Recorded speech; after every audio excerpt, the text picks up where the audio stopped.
Da-da-da. Sweet. Hello, it's the 3 hour 4 till 7 in the afternoon Wiley show now from the Times of 3 till 6:30. Come on! Lovely Anna Rayburn, I thank thee, madame, for your show.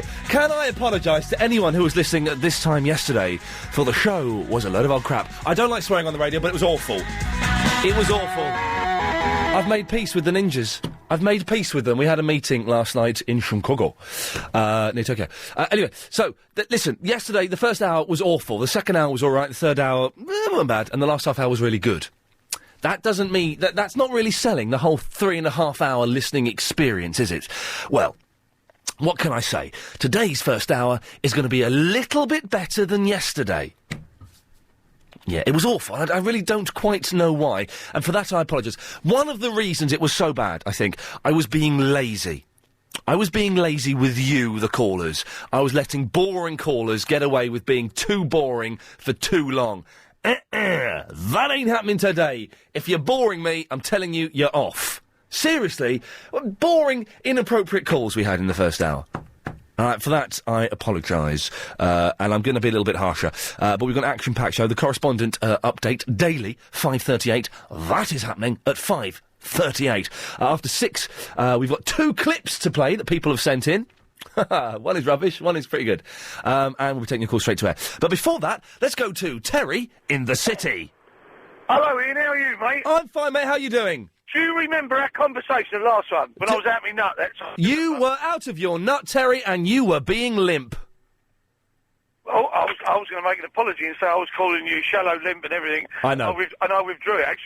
But... Yes. But there's one single thing I've got to say to you now is, Anna Rayburn, who I've listened to, I think it's 30 years under on Capital that long. That's how boring and old I am. Yes. But, I do listen to the radio. I love the radio. Oh, I love the radio. You were terrified of her, mate. She could eat me alive. Listen, Ian, play it back, mate, on your iPod, yes, whatever you want. You were terrified, so humbling, so patronising, it was a joke, and quite rightly so, because she is so good. She's better now than she ever was. Terry, she's genius. But listen, I am genuinely afraid of her. Huh? Do you think she's horny? Do I think Anna Rayburn is horny? Go on. Yeah. Let's see how limp you are. Do you really? I'm not going to be rude, I promise. May I just say, Terry... I think she's gorgeous. Terry, may I just say that the first 6 minutes of this show are already 100 times better than the first hour of yesterday's show. No more than you deserve. Thank you. No more than you deserve, mate. Yes, I think she's horny.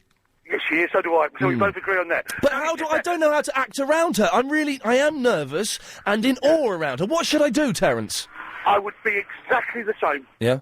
Now, 55 years of age, 6 girls, 3 boys, children. I've done everything, been round the block. I'm sure you have as well, or you're going to be round the block. I'm halfway I would be so nervous. Yes. It's I think she's horny, and I think she's so intimidating in a beautiful sort of way. I think she's great. I think she's great. So you've got no advice on how I can be less intimidated by her? Oh, God. I think you handled it the right way. Because if you'd have been too tricky, you'd have gone down, in my opinion. Oh, you can't trick her. You can't trick or trip her up, and I wouldn't dare.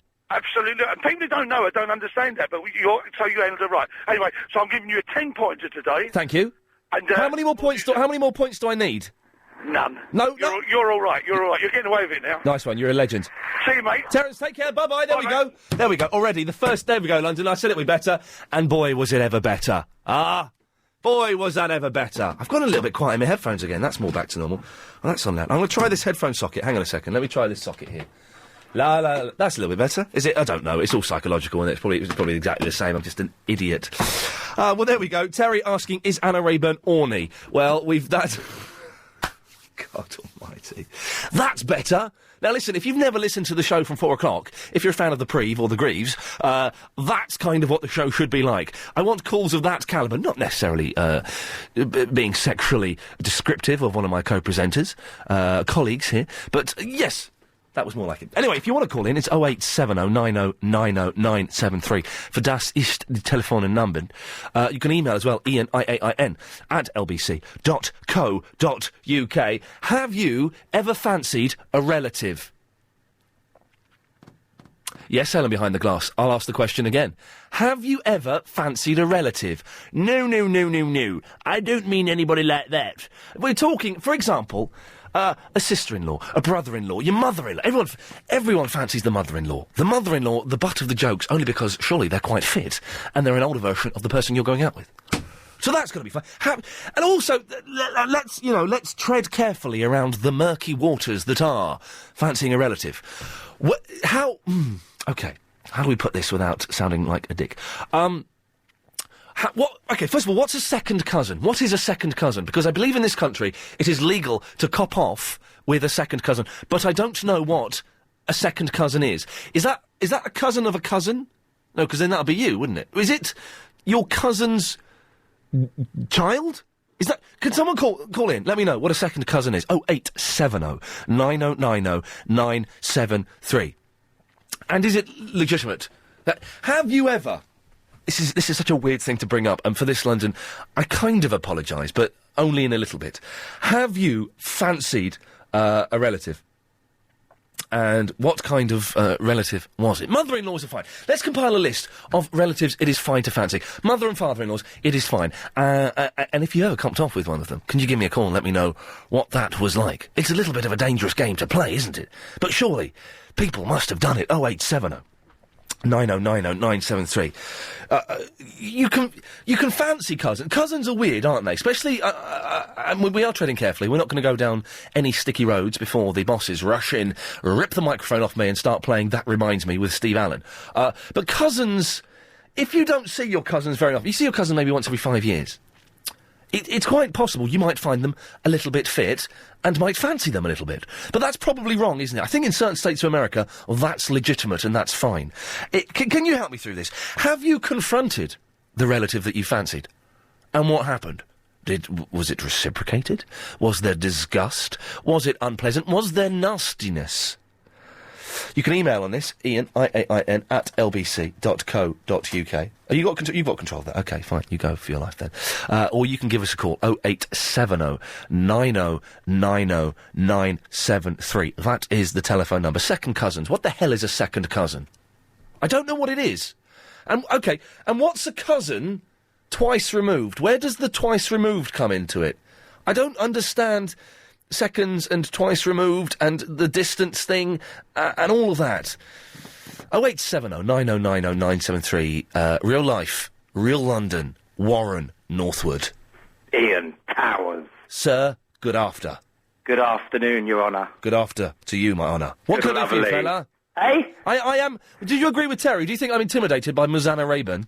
Well, while you're here saluting the Rayburns... Yes. Can I just say that I would have to go to counselling after talking to her to get over the effects of how she's made me feel. Did you speak to her? No, I've got no problems. Mate, have a long, hard look in the mirror. Oh, I do. Yes, she's good. We like Anna. She's good, but she's fair play. She's scary. I used to listen to Anna when I was about 3 on the radio. She's terrifying. Yeah, I know old people that listen to Anna. Are you calling me old, fella? No, you're younger than me, boy. How old are you? 34. Oh, mate, you aren't old. Although I'm 33 this year. You're only a year underneath me. That doesn't even sound like a sexual innuendo, so don't even try... I didn't even do it, Don't try and cram one in where it doesn't fit, Warren. Oh, sorry. It always fits, Iain. I can do the innuendos better than anybody, my friend. No, you cannot. I can slip them in any time. Yeah. He said slip it in. There you go, you see. I can... Anyway, now, Warren, you've called in for a reason. Well, I've called in to make the first hour successful. Well, I think, strangely, Terry did that. Well, no, supersede. I've got their second album. Iain. Warren.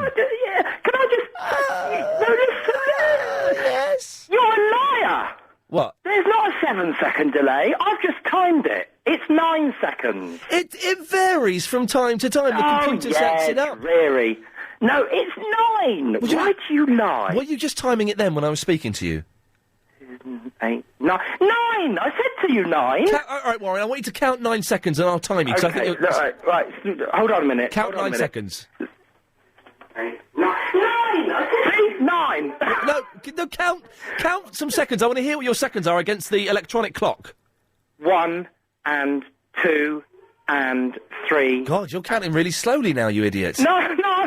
You're a mentalist. Quick, turn your radio on again. Quick, let's hear. Okay, you have to remain silent. And 3. Oh, you're counting really slowly now, you idiot. No. You're a mentalist. See? It gets... Go on, this is good. It will start getting really psychedelic in a minute. Just keep playing it. Right. Iain, I'm getting very scared. I'm going to make a big noise, and we're going to count 9 from there, OK? 1, 2, 3, wallop! 1, 2, 3, 4, 5, 6, 7, 8, 9, 10. There you go! Right, turn it off, Warren. My head is about to implode. OK, it's going off now. And Warren, so are you. 0870 9090 973. Now we're back on track. It's a 10-second delay today. Are we expecting some naughty shenanigans? I dunno. We are asking, though, have you ever fancied a relative? What the hell is a second cousin? And did you confront your relative? And what happened? Did you have some hot fun? Or did you get slapped in the face for being a pervert? Which you probably are, aren't you? There's plenty of other fish in the sea, and then they don't come from the same pool as you. Or something. I don't quite know what the point is I'm trying to make, but if you want to contribute, 0870 9090 973. Email Iain, IAIN, at lbc.co.uk. Oh, and we need 2 correspondents to be on the phone. If you want to book your place for 5:38, then give us a call now. But it's time to get the latest LBC 97.3 travel news with Richard Hakier. Let's go to the M4 Heathrow. What? I'm not bothered. Jennifer's in the Ilford. Hi, Iain. Hello, Jennifer. How are you? I'm okay, thanks. I'm a little nervous because I've never spoken to you guys Hey, before. listen, I've never spoken to you guys. Hey, listen, did you hear Anna Rayburn's show before me? Oh, yeah. She's great, isn't she? But I'm scared of her. I need some tips on being more confident in her presence. I'm the last person you should ask. Even though, well, I consider myself much older than you. Well, you consider yourself. Give me some figures here. Let's work it out. Kind of somewhere between 40 and 44. So you're 43? Am I right? Kind of. You are much older than me. But you're not the type to get nervous just speaking to anybody, are you, Jennifer? No, except I love your eyelashes. How'd you get them like that? Where the hell did that come from? Do you know what? I was looking at a picture of you the other day, and I just thought, this guy has eyelashes that are too good for a guy. They're wasted on you. I used to... there are two main reasons I used to get beaten up at school. One is because I had a Betamax video. The second reason is because I had girls' eyelashes. Honestly. Oh, you're wearing mascara. Well, no, I'm not. I have cow's eyes. Did you ever try cutting them? No, thank God I was never that stupid. But I used to hate it, but now I love it. All right, so do I. Nice. I got to correct myself here. Yes, correct yourself. What does that mean? Is that an innuendo? Is that some kind of sexual slang? Can I just... Anyway, I'll try to be good. But... Do you try, Jennifer? I don't think you can. Now, listen, we had a phone call earlier on, off air, asking me to go and learn ballet. Was it with the English Ballet Company? I think so. Should I go and do it, Jennifer? I hear you've got the legs for it. Well, no, I've got horrible bandy legs that I can't...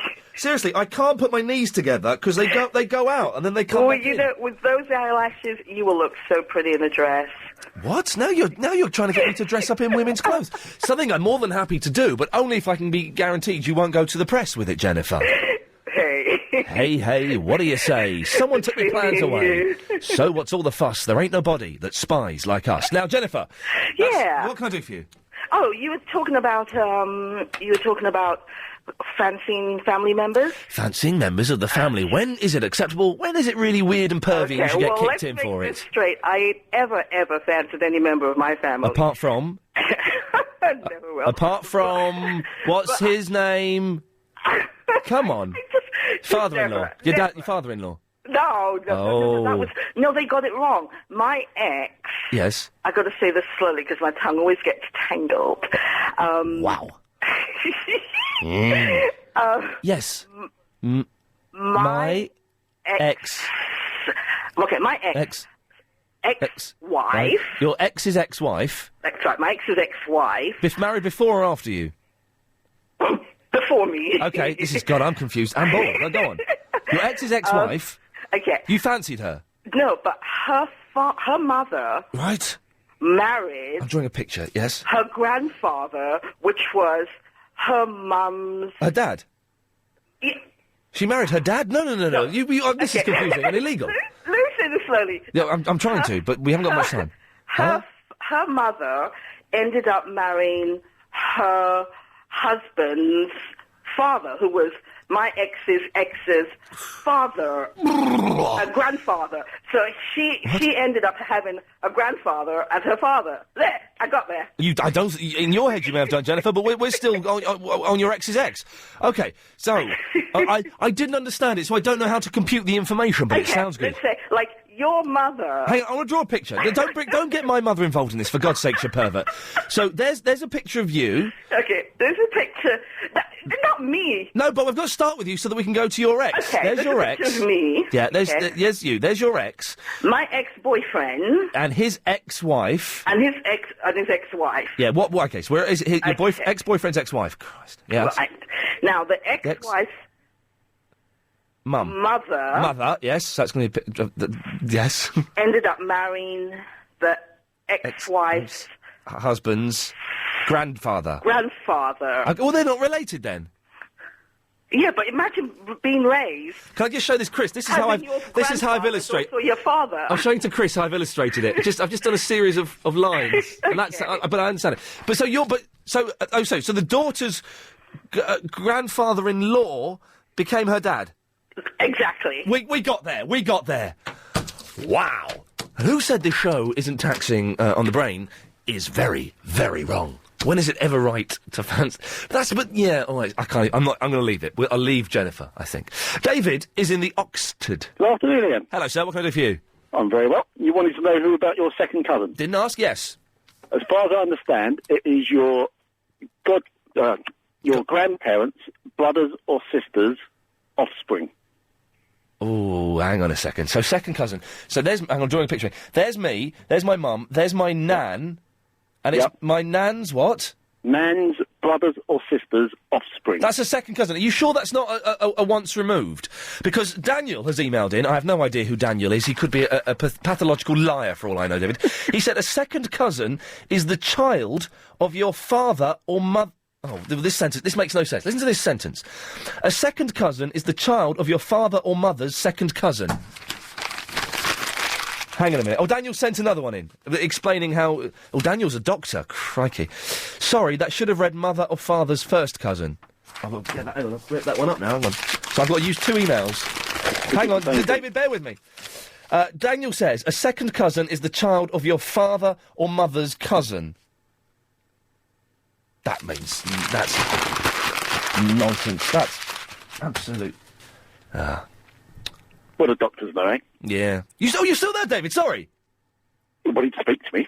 What? Are you eating a pie? Do I want to say goodbye? 3:15.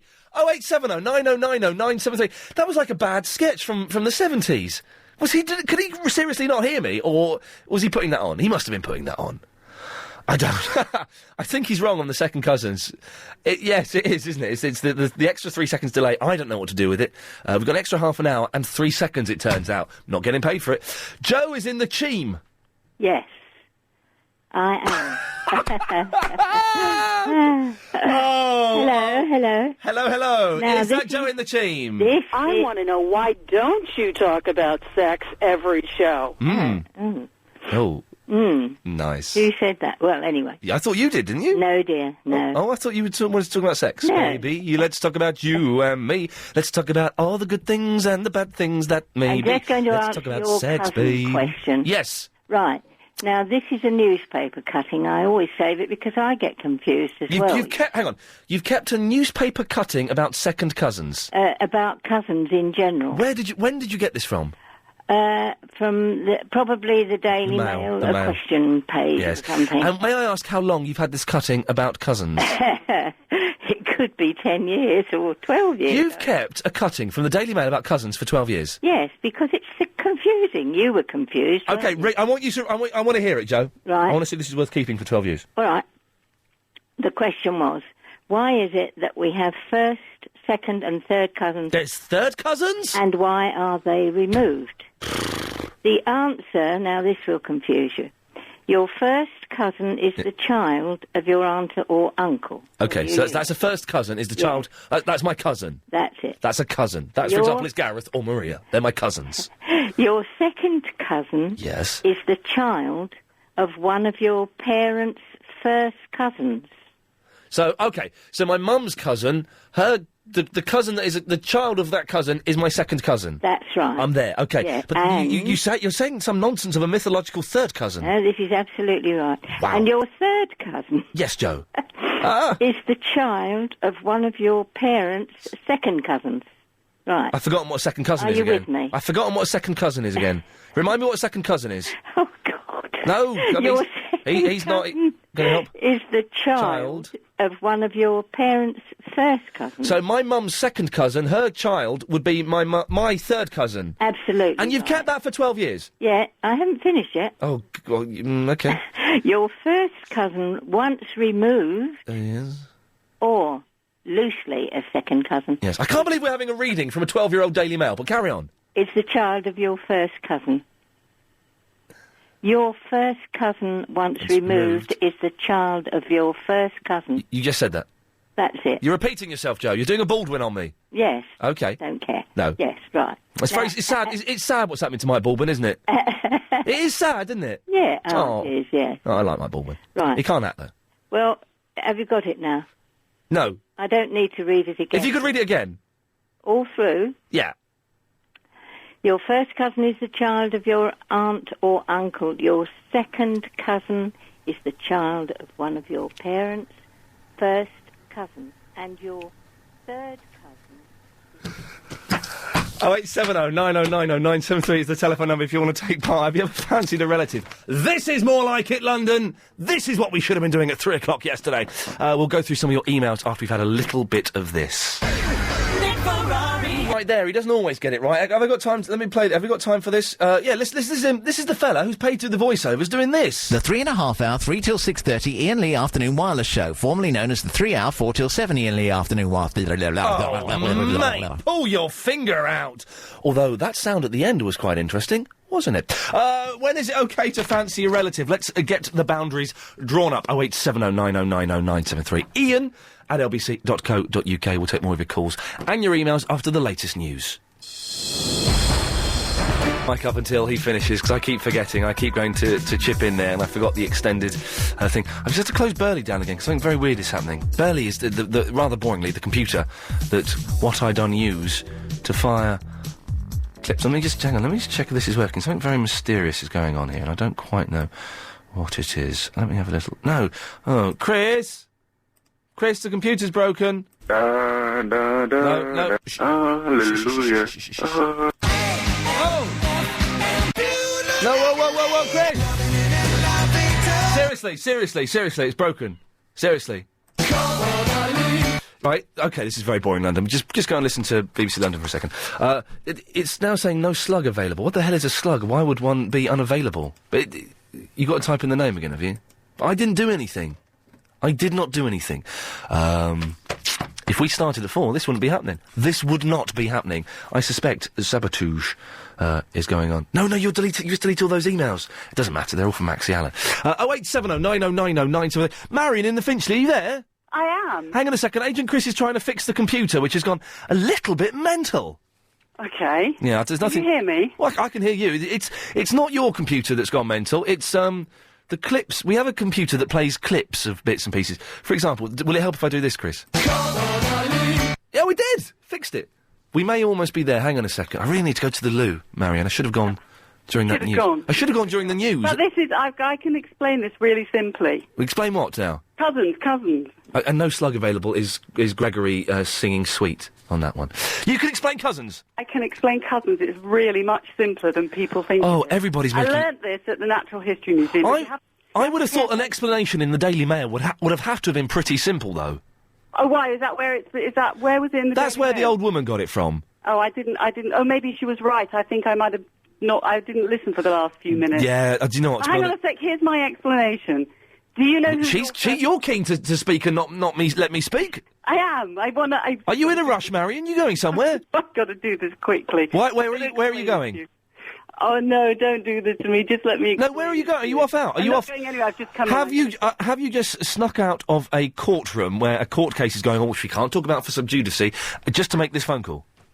No. Okay. But I have to make this phone call because I've got to Still says... I've got to put you straight on this because it's so simple. Okay. Are you ready? I think we've sorted this out. Hang on. Oh no! Oh no! There we go. Don't touch it. I've not touched it. Sorry. Yes, I'm ready. Right.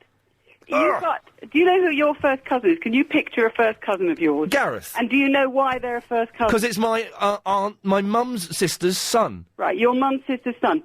Your child...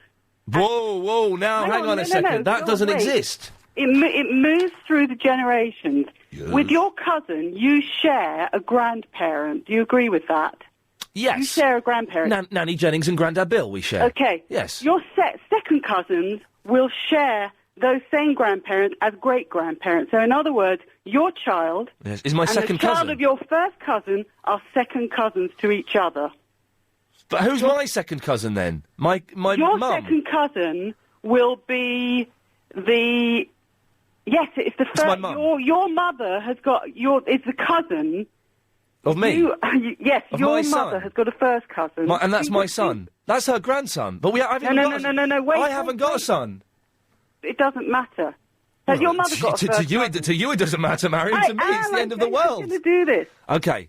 It's very simple. You can work out who your second cousin is if you just pay attention. I'm paying attention. If I had a better teacher, I might be able to pick it out. Oh, I so want to be a good teacher. Are you a teacher in real life? No, I'm not, but I want to teach you this. I'm very determined to teach you this. You know who your first cousin is? It's Gareth. Right, Gareth. Does Gareth... Shall we go with Maria? Would it be easier if I picked Maria instead? No, not at all. Gareth's perfect. Gareth's child and your child would be second cousins to each other. Okay, Marion, who is my second cousin? Your second cousin is the child of your parents' first cousin. So, in other words, Gareth. No, you just said that Gareth is your first cousin. That's right, he is. Do you know him? Has he got a parent? Well, yes, of course he has. He's got his mum and a dad. Right. Auntie Pauline and Uncle Shamus. Oh, my God, I probably can't explain this to you. I was so determined to do it. Oh, you really muffed it up, It moves through the generations. Yeah. Your first cousin once removed will be the child of Gareth. That's your first cousin once removed. That's Gareth's son? Gareth's son is your first cousin once removed. Or daughter. Okay, so your first cousin twice removed is their child. You have to just picture the generation. Okay, so who's my second cousin twice removed? Oh, that's so not fair. No, it's you. I genuinely don't understand. Because I haven't worked out who your second cousin is yet. It's Gareth's mum. Is your first. Wait, yeah, Gareth. She's my aunt. She's not. She's my aunt. She is my aunt. Honestly, it's Auntie Pauline. I know her. Do you know who Can you think of who your mother's first cousin is? My mum's. Do you know who your mother's first cousin is? It's cousin Carol. Carol. We call her cousin Carol, but she's not my cousin. What's your mother's name? Linda. Right, so Carol and Linda are first cousins. I think they are, yeah. Okay. They might just call her cousin Carol just as a name. Does Carol have a child? Yeah. Who's Carol's child? I can't remember now. I'm getting confused. It's not Gareth. Right, but Carol's child and Linda's child are second cousins to each other. Because Linda and Carol are first cousins to each other. I think so. Their children are second cousins to each other. I think they might just call cousin Carol as a nickname. It's not important. It's irrelevant, is it? I haven't taught you, have I? No. I think that might be that could be your problem, actually. A bad teacher doesn't blame her tools. All the pupils if they're tools. No, Marion, I'm not taking that. That was unfair. Your teaching methods very, very old-fashioned. No. Can someone, for God's sakes, 08709090973. We've not really touched on the subject we brought up of fancying relatives. So if you can give us a call, we just seem to be stuck for the last 40 minutes on second cousins. God's sakes. Susan is in the Surrey. Hello, Ian. Oh, blimey, you got a voice on you, haven't you, love? Okay. Yes. Well, my grandparents were first cousins. To who? My father's parents were first cousins. No, what, first cousins? They were first cousins and they married. That's like me marrying Gareth. That is just like you marrying Gareth. Well, they're two fellas. No, they were man and wife. Oh, they were lady and gentleman. They were. But now, that Well, that's wrong, isn't it? No, it's not wrong. They were able to marry and they married. But they must have changed the law since the First World War. My dad's not quite that old. Okay, so it's your husband's... No, it's my father's... His parents Your were grandparents. first cousins. Your grandparents. My grandparents. And okay, we're finally touching on the subject that we did throw out at 8:05. And that's why my husband says I'm abnormal. No, this is it. Is there a weakness in your bloodstream? Is there? I don't know. You've got a very loud voice. Sorry. No, I'm not saying it's criticism. I'm just saying, could that be because your grandparents are cousins? It might be. It could be in the genes. It might be. He also thinks it might be because I'm from Norfolk. Oh, yes. Well, that explains the cousins thing. Why? But that's not legal nowadays. It is. No, a cousin? Yes. A first cousin? Yes. Is legal? Yes. No. It must be. What do you mean it must be? Why? Are you seeing your cousin? No. But then that's wrong on so many levels, isn't it? It's not right. Do they look similar? I don't know. They're both dead now. Well, I guess in that case, because I look quite like my cousin Gareth. He isn't listening, so I can mention him as much as I like. But I do look quite like him. So if I was a lady cousin that looked like me and we got together, that would be weird, wouldn't it? It would be. Would be weird. It would be. It would be weird, wouldn't it? But you'd share the same family, so you'd be Well, we'd share pretty much the same DNA as well, Susan. Thanks very much for that. 0870 90 90 9. That's not legal now, is it? It probably was legal in the old days. Got a good rhythm going here. Bob's in the tooting. Hello, Ian. How you doing? Bob, I'm confused, upset, and vaguely aroused. What can I do for you? Well, first of all, I think it is still legal to marry cousins. Is it first cousins? I think so. Yes, it is. Yeah, I'm pretty sure it is. There's something not tell you right. You could ask James, because he covered it on one of his shows about 2 months ago. Oh, James O'Brien covered it on one of his shows. But he was going more into Here we go. We're treading on James O'Brien's huge toes. No. He was getting all technical and scientific and we leave science where it belongs, in a laboratory. Exactly. Okay. Exactly. Anyway, in answer to your question, when is it okay to fancy a relative? Yes. It's okay when they're fit. Oh, the boy's a genius. The boy is a goddamn genius. It's easy. Yeah, because we've all been to the big family get-togethers when everyone gets together. People you've never seen. You go, Mum, who's that? She's going, oh, well, she's a second cousin twice removed, and it's yeah. But there is always one girl you think, oh, blimey, she's related to me. I would like to kiss her. Exactly. And I might have done. Oh, really? Yes.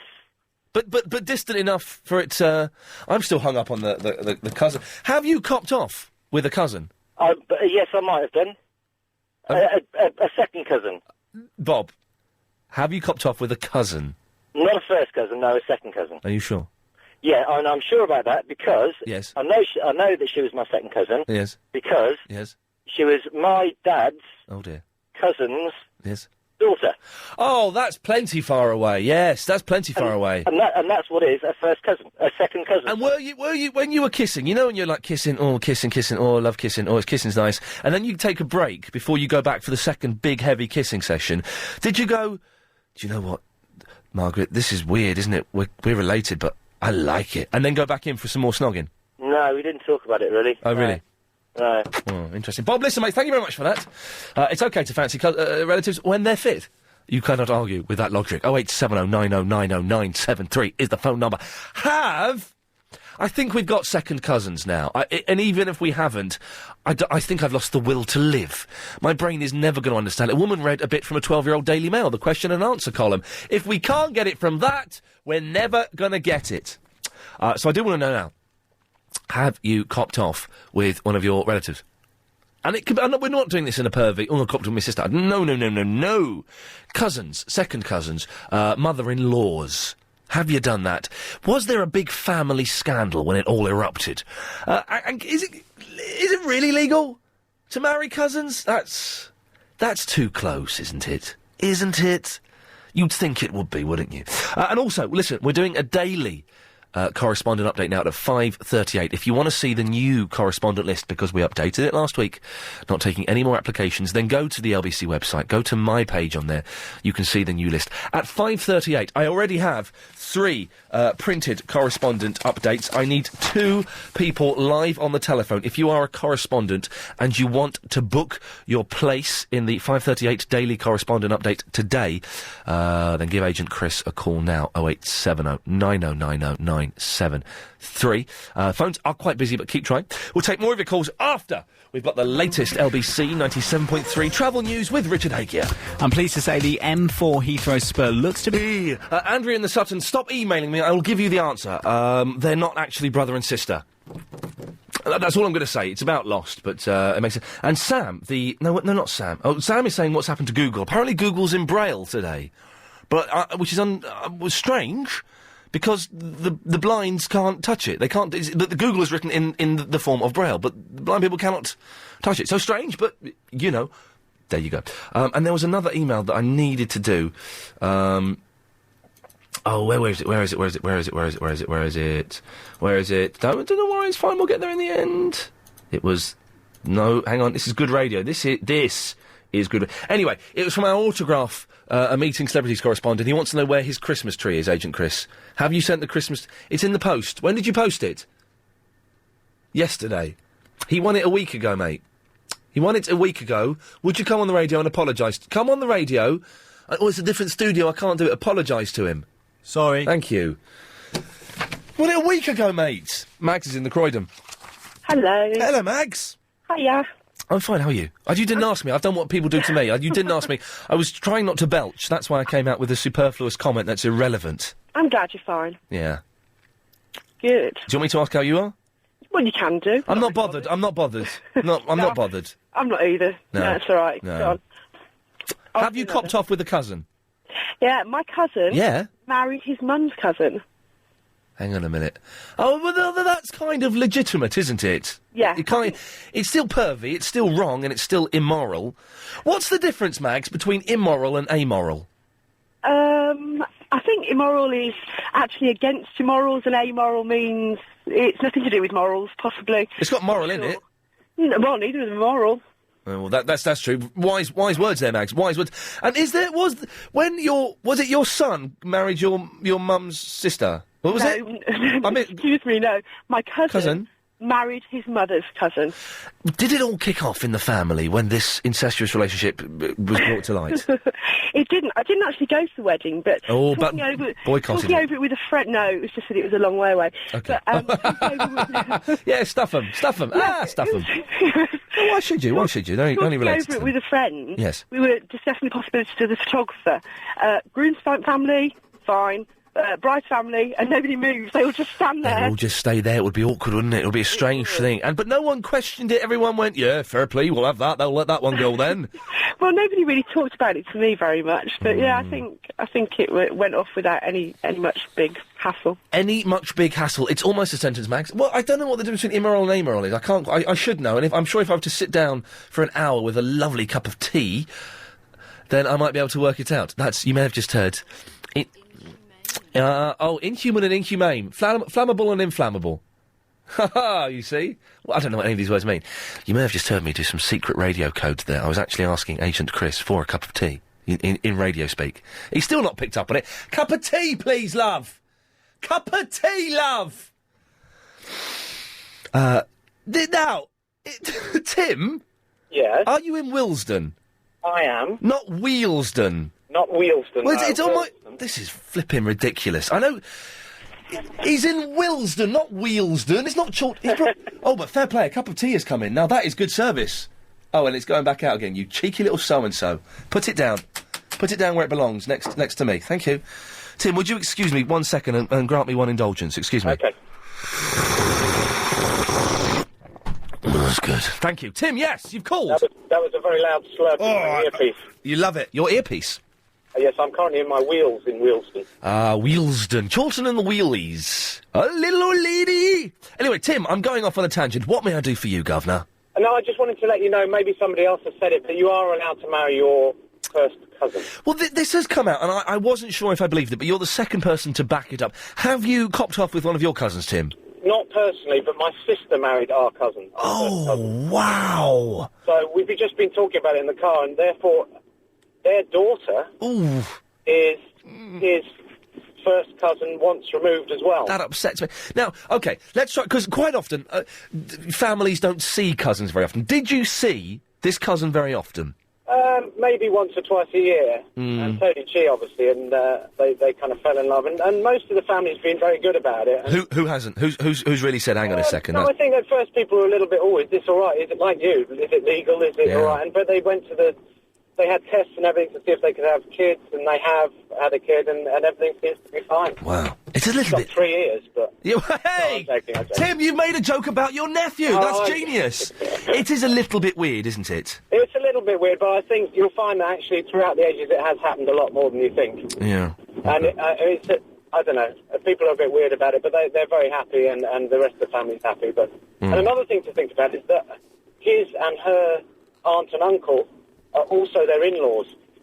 Oh, God. See, that's just... It does... It's a little bit weird, I think, to them, but they... Yeah. OK, listen, Tim, thank you very much for that. 0870 9090 973. It's... Iain, I believe Mr Barry from Watford has to be Lee Evans, the comedian. Ironically, I have a cousin called Lee Evans, isn't it strange? But it's not him. Play the voice of the two and you will see. Just like I won £50 on Quizmania TV yesterday on Sky, second attempt at calling, but do you think these shows are frauds? No, well, Matthew, you won 50 quid. So, no, I guess not. I won 50 quid on one of those shows once. The thing to do, you know, there's all these Sky channels, and they pop up, it's Quiz Nation, Quiz League, World of Quizzes, quiz, the channels. What you've got to do is find these channels when they first start.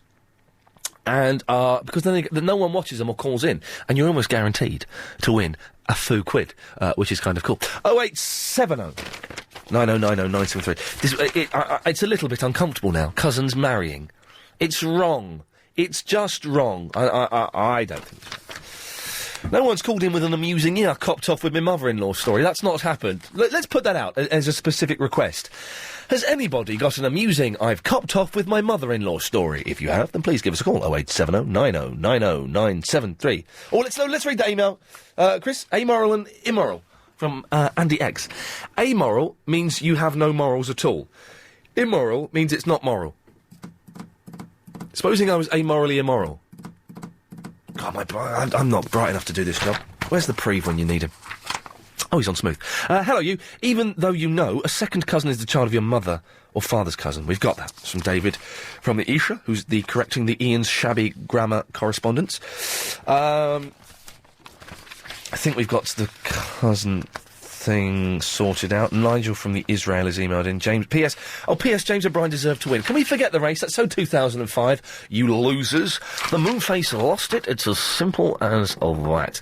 0870 9090 973. We still need two correspondents who can be used at 5:38 for the daily 5:38 correspondent update. If you want that to be you, then give us a call 0870 9090 973. We'll speak to Colin in the Rye Slip after this. I'm Tony Robinson. Ever wondered about your Friday? There's a text here. I'm not really... People are getting stroppy because we haven't got time for the text, really. We've got so many emails and calls. I'd rather do calls, to be honest. Iain, all you do is take the LBC out of your callers. It's the base of your show. I think it's pathetic. I have a famous cousin, so in your face, Lully in the Croydon. Chris, can we... That's Lully's number there, ends 068. Can we phone that up? Because that's a rude text, and I'm not standing for that. And I don't just take the LBC out of the listeners, and I don't use foul language. And I want to know who Lully's famous cousin is as well. So, have we dialed that? Is it ringing? Quick, whack him through. Oh, you've muffed it up. You've... Hello? Oh. Shh. Hello? Oh, it's ringing. Sending me a rude text like that. What the flipping hell are they talking about? Oh, of course.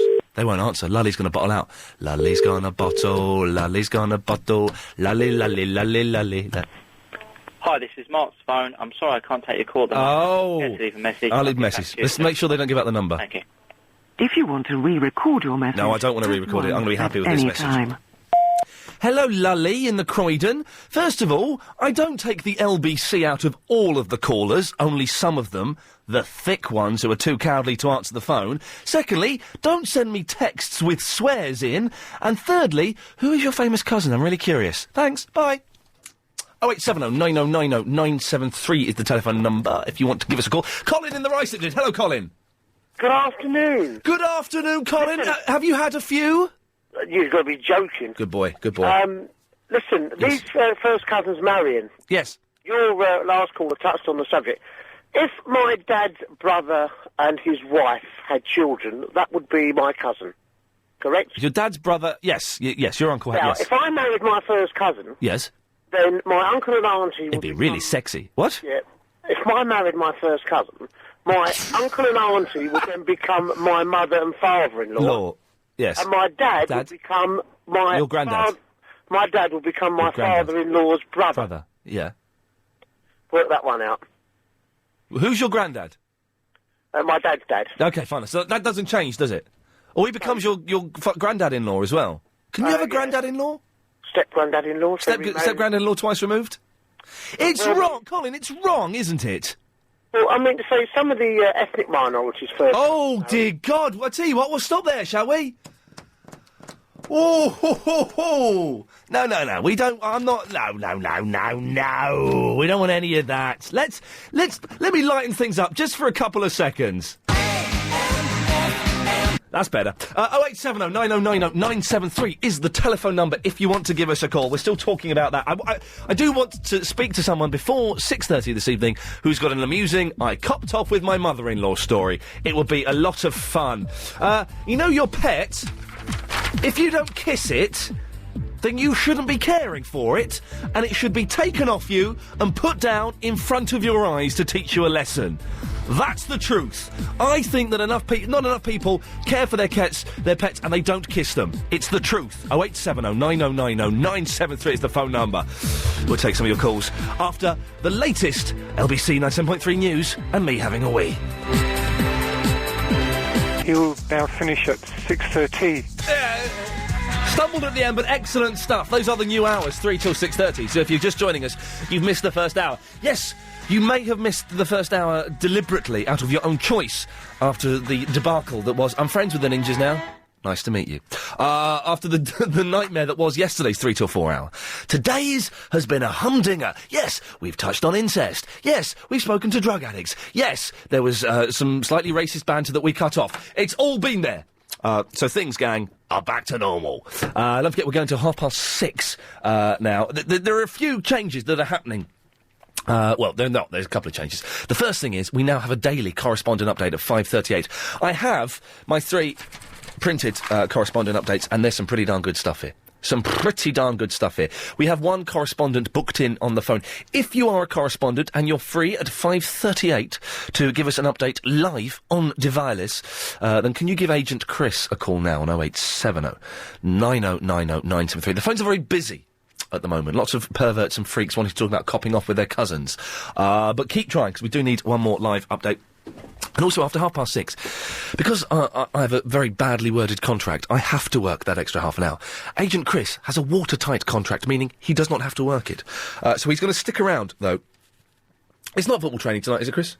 Is it? No, it's not. You've not bought your kit bag anyway. That's how I can tell. So he's going to stick around and help us. But it means after 6 o'clock, we will be taking your calls straight to air. And also, we've mentioned this before, and we've got a couple of humdingers to play you today.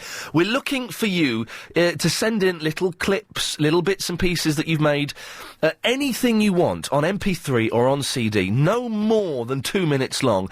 Anything you want, maybe little songs you've done. We've had a lot of people remixing Barry from the Watford, who's one of our callers, to dance music, and they're quite good. They're quite good. We'd like some slightly other different things, but you can do pretty much. Oh, we had some brilliant stuff. These rappers. Oh, it was brilliant. Except it got really sweary and it got quite macabre. So I've had to send it back and see if they can clean it up. But it was brilliant. So anything you want, pretty much. No more than 2 minutes long. Ideally about 50 seconds to a minute and a half.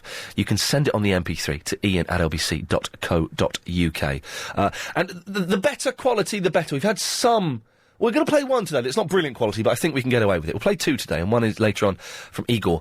Igor. We are talking about relatives. When is it okay to fancy a relative? We are looking for someone who's got an amusing I copped off with my mother-in-law story. I'm being very specific there, because I think it would lighten the day a bit to hear about a young gentleman copping off with his wife's mother. I think it'll be a little bit of sexy fun. 0870 9090 973. And I do want to know, I actually had a row with Adrian Crisp today.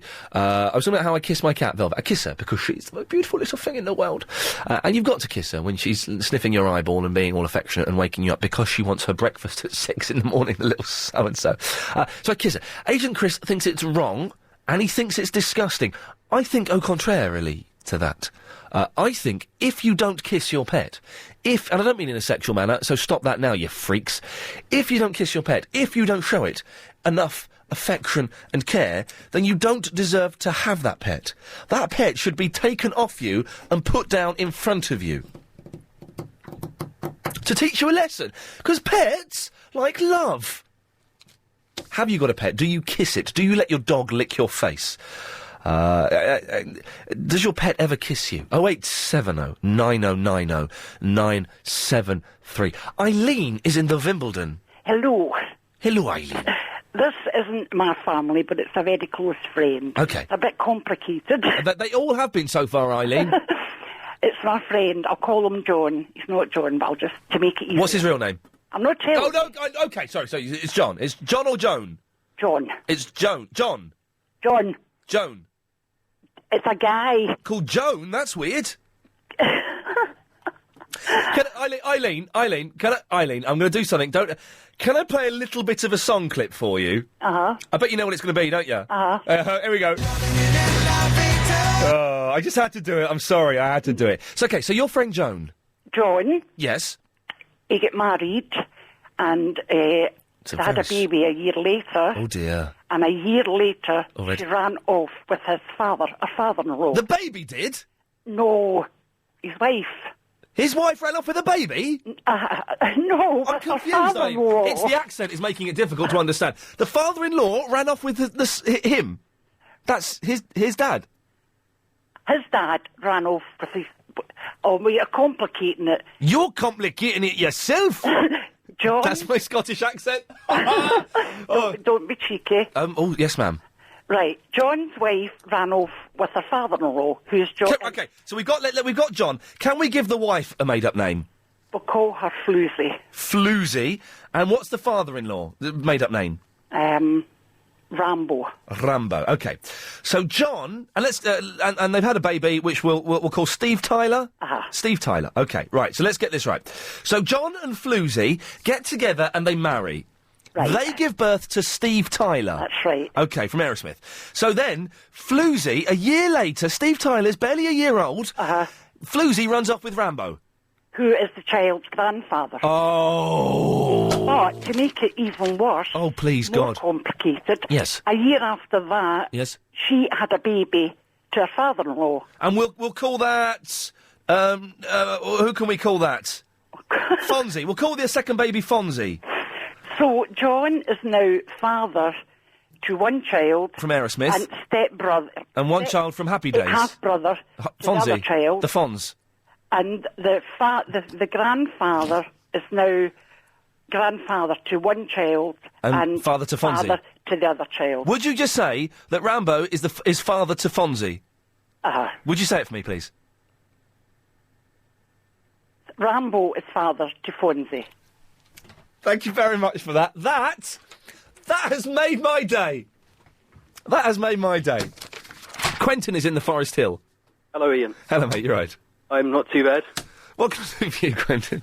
Well, this is obviously painful to admit these kinds of stories. Of course it is, and I shouldn't be smirking behind closed doors. But I did fancy my sister-in-law's sister. That's your wife, isn't it?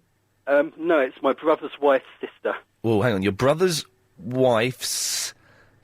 Oh, I see. Sorry, yes. So sorry. I was going sister-in-law the wrong route. I mean, I was 6 years old, so I wasn't in much of a position. No, to act upon it. Yes. And how old was she? I think she was probably about 12. So she had a hairstyle like Aunt Flo from Bod. No, how was Aunt Flo's hairstyle? That was just... What was that like? It's kind of a spherical hairball. A spherical hairball? With a kind of decoration around. Now, Quentin, you sound a little bit older than 6 years old now, would I be correct? What, her or me? You. I'm 33. Well, there you go. That's all worked out nicely. I don't think we ever got to the end of that, and maybe we never will. I'll take some more of the calls after a little bit of this. With British Airways, you can now earn... That's what Aunt Flo... Someone sent me a picture of Aunt Flo, and it's like a sort of... it is a ball of hair. And the policeman was called PC Copper? Well, that seems highly inappropriate, doesn't it? Someone sent me a stroppy email. A silly cow. Where is she? Where's it gone? I've written a reply that basically says, get stuff. Where has it gone? Oh, dearie me. It's not even that exciting, really. I shouldn't be bothered reading it out. Susie? Hello? You're right there. Can you wait there for a second? Yeah. Oh, so, Susie, listen to this. This is the kind of filth I have to put up with. This is from a woman called Jane Norway. I really hope you read this out if you are the man you like to portray. I don't know what that means. I have recently started listening to this station, and I must say I get extremely irritated every time you come on. It does not pay to be rude. Get that in your head and get a life. That's quite rude. I so prefer James O'Brien to you. That's not very nice, is it, Susie? No, that's really bad. You're really good. I like you a lot. And I like James O'Brien too, but I've written an email telling her to get lost. Anyway, Susie, what can I do for you? Well, you were talking about, like, kissing animals. Yes. And people are telling you that it's bad. It's really not bad, because I kiss my chickens all the time and stuff. OK, we're going to deal with part of what you said in a moment, but the first thing we're going to do is it's Agent Chris that thinks it's wrong and it's inappropriate to kiss pets. And all pets need affection and love, don't they, Susie? Yeah. Did you say chickens? I did. You fruitcake! What are you doing? Pet chickens? Yeah, and cats and dogs and stuff. Cats and dogs and stuff, I like, but they are acceptable pets. No one has a pet chicken, Susie. Well, I do. How many have you got? 4. What are they called? Henry, Brewster, William, and Charlie. Yeah. Aren't chickens, chickens are ladies, aren't they? Yeah. They've all got gentlemen's they're names. All ladies, but we haven't had a man because it's too loud, so we just decided to call them men. You just decided, so you've got some kind of strange butch chickens going on. And are they allowed inside the house? No. No, that would be inappropriate, wouldn't it? Yes. How do you kiss a chicken? Does it sit on do you stroke it? Well, you just pick it up and give it a kiss. Have you ever hypnotised a chicken? No, I'm not sure I know how to do Oh, that. man, I do know I genuinely know how to do this, and it's safe to do. What you do is, you get hold of a chicken's head, and it's not cruel, Susie. You get hold of a chicken's head, and you push it so its face is down on the floor, OK? Its beak is on the floor. OK? Okay. You get your finger, you put it at the end of the chicken's beak, and you draw a straight line with your finger out from the beak. And it'll be hypnotised. I'll try that. You don't sound convinced. You think I'm making this up. You think this is that there were some ants that carried a baby away story, don't you? Kinda. I promise you, it is so... In fact, Susie, keep listening, because I'm gonna... If you've ever hypnotised a chicken, or if you know what I'm talking about, 0870 9090 973. Honestly, you put its head down, it's not cruel, it's a little bit cruel, it doesn't matter, it's only a chicken, isn't it? And you draw a line out from its beak. Hypnotise them. I promise you. Please, I need someone to call in and back me up on this. 0870 9090 973. Marilyn is in the Croydon. Marilyn, you must have hypnotised a chicken. No, I haven't. Oh, dear God, I thought... OK, never mind. What can I do for you, Marilyn? Well, I don't agree with your friend saying that it's wrong to kiss. Yeah, you're talking about Adrian Crisp. Can I just say, Marilyn, he's not my friend. He's my producer. Your colleague, then. Yeah. I have 5 pussycats, and 2 of them are 25 years old. No, they're not. Yes, they are. They're not, because cats don't live that. No, they're not. They do. No, they don't. They do. No. They do. I'd like you to argue with my vet on that. I will do. Get your vet on. I will argue with any vet. I will... 25 years old? They are 25 years old. You are talking out your... And they have love, attention, they get spoiled. And I don't think it's harmful to give them a kiss on the head if they're good, or if they come up to you and give you some affection. Likewise, it's perfectly acceptable to give them a slap, isn't it? Well, yeah. I mean, my youngest cat, actually, if I pick him up, he actually bites my nose ever so carefully. Yeah. And it's like to say, well, hello, where have you been? Yes. Don't pick him up. Oh, no, he's so cute, you can't... Oh, you can't help but pick him up! But I think... Marilyn, do you agree with me? Maybe this is a bit harsh. I think this is acceptable. If an owner does not kiss their pet, does not give the pet the affection they deserve, the pet should be destroyed in front of them. Well, no, maybe the owner should have something drastically done to them, but I wouldn't take it out on the animal, no. I think that by seeing an animal die in front of them, it might teach them a little bit of respect for that animal. That might be the case, but then you've got hard nuts that won't agree with us. I beg your pardon? They have hard nuts that won't agree with us. People in general who don't take care of their animals. They have hard nuts? They're they're hard nuts, like idiots. Wow. Oh, I see what you mean. Sorry, you mean hoodies, ruffians. Crikey. Oh, here we go. Kip is in the East Grinstead. Hello, Kip. Hello, mate. Kip, why have you called in, please? Well, I can hypnotise a chicken, but in a slightly different way. Come on, everyone thinks I'm making this up. OK, what is your way of hypnotising a chicken? All right, you go and find a reasonably friendly chicken and pick it up so it's not scared of you. Yes. Turn gently onto its back. Yes. And put it on the ground. Yes. And then gently move its head one side so its head is flat against the ground. OK. And then you can take it away and walk away and it'll stay there for hours. And it stays there. Oh, Max, my version only hypnotises them for about 30 seconds or something. Oh, no, they will just lie there because their brains are so tiny they get completely confused by it and just sit there. And when I'm saying hypnotising, I don't mean you can make a chicken believe it's Elvis Presley or forget the number 7, but it just goes in a trance and it's there, isn't it? It's gone. That's it. Just sits there. Well, they've got the brains are just so tiny. Well, they've got the brains of chickens, haven't they? When did you learn to do this, Kip? I don't know. I used to live. I had a farm at the bottom of the garden. We used to do all kinds of hideous things, but that was one of the nicer things. Please don't tell me we won't go any you further. didn't push cows over in their sleep. Did you? Did you? No, but it would be a laugh. Have you ever done it? No. I've seen someone do it. It's bad. It's bad. Seriously, I'm genuinely hypnotising chicken is fine. I'm not condoning this, but listen. You know, I drank when I was 14. I've been in a field in Windsor. I've seen someone push over a sleeping cow. It's bad, but you know it's done. Kip, listen, mate. Thank you very much for that.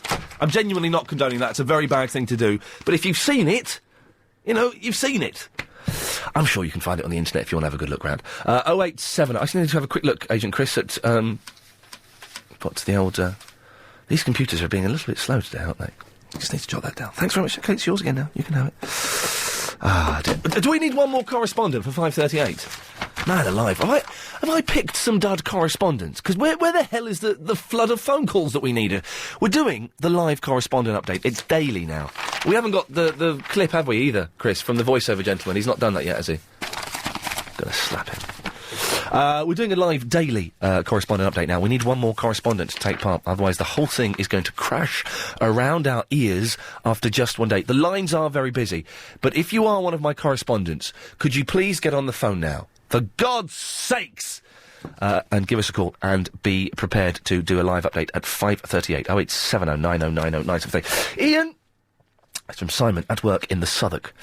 Just thought of an in-law snogging story in my family. My dad's cousin... God, this is so confusing, all this cousin nonsense.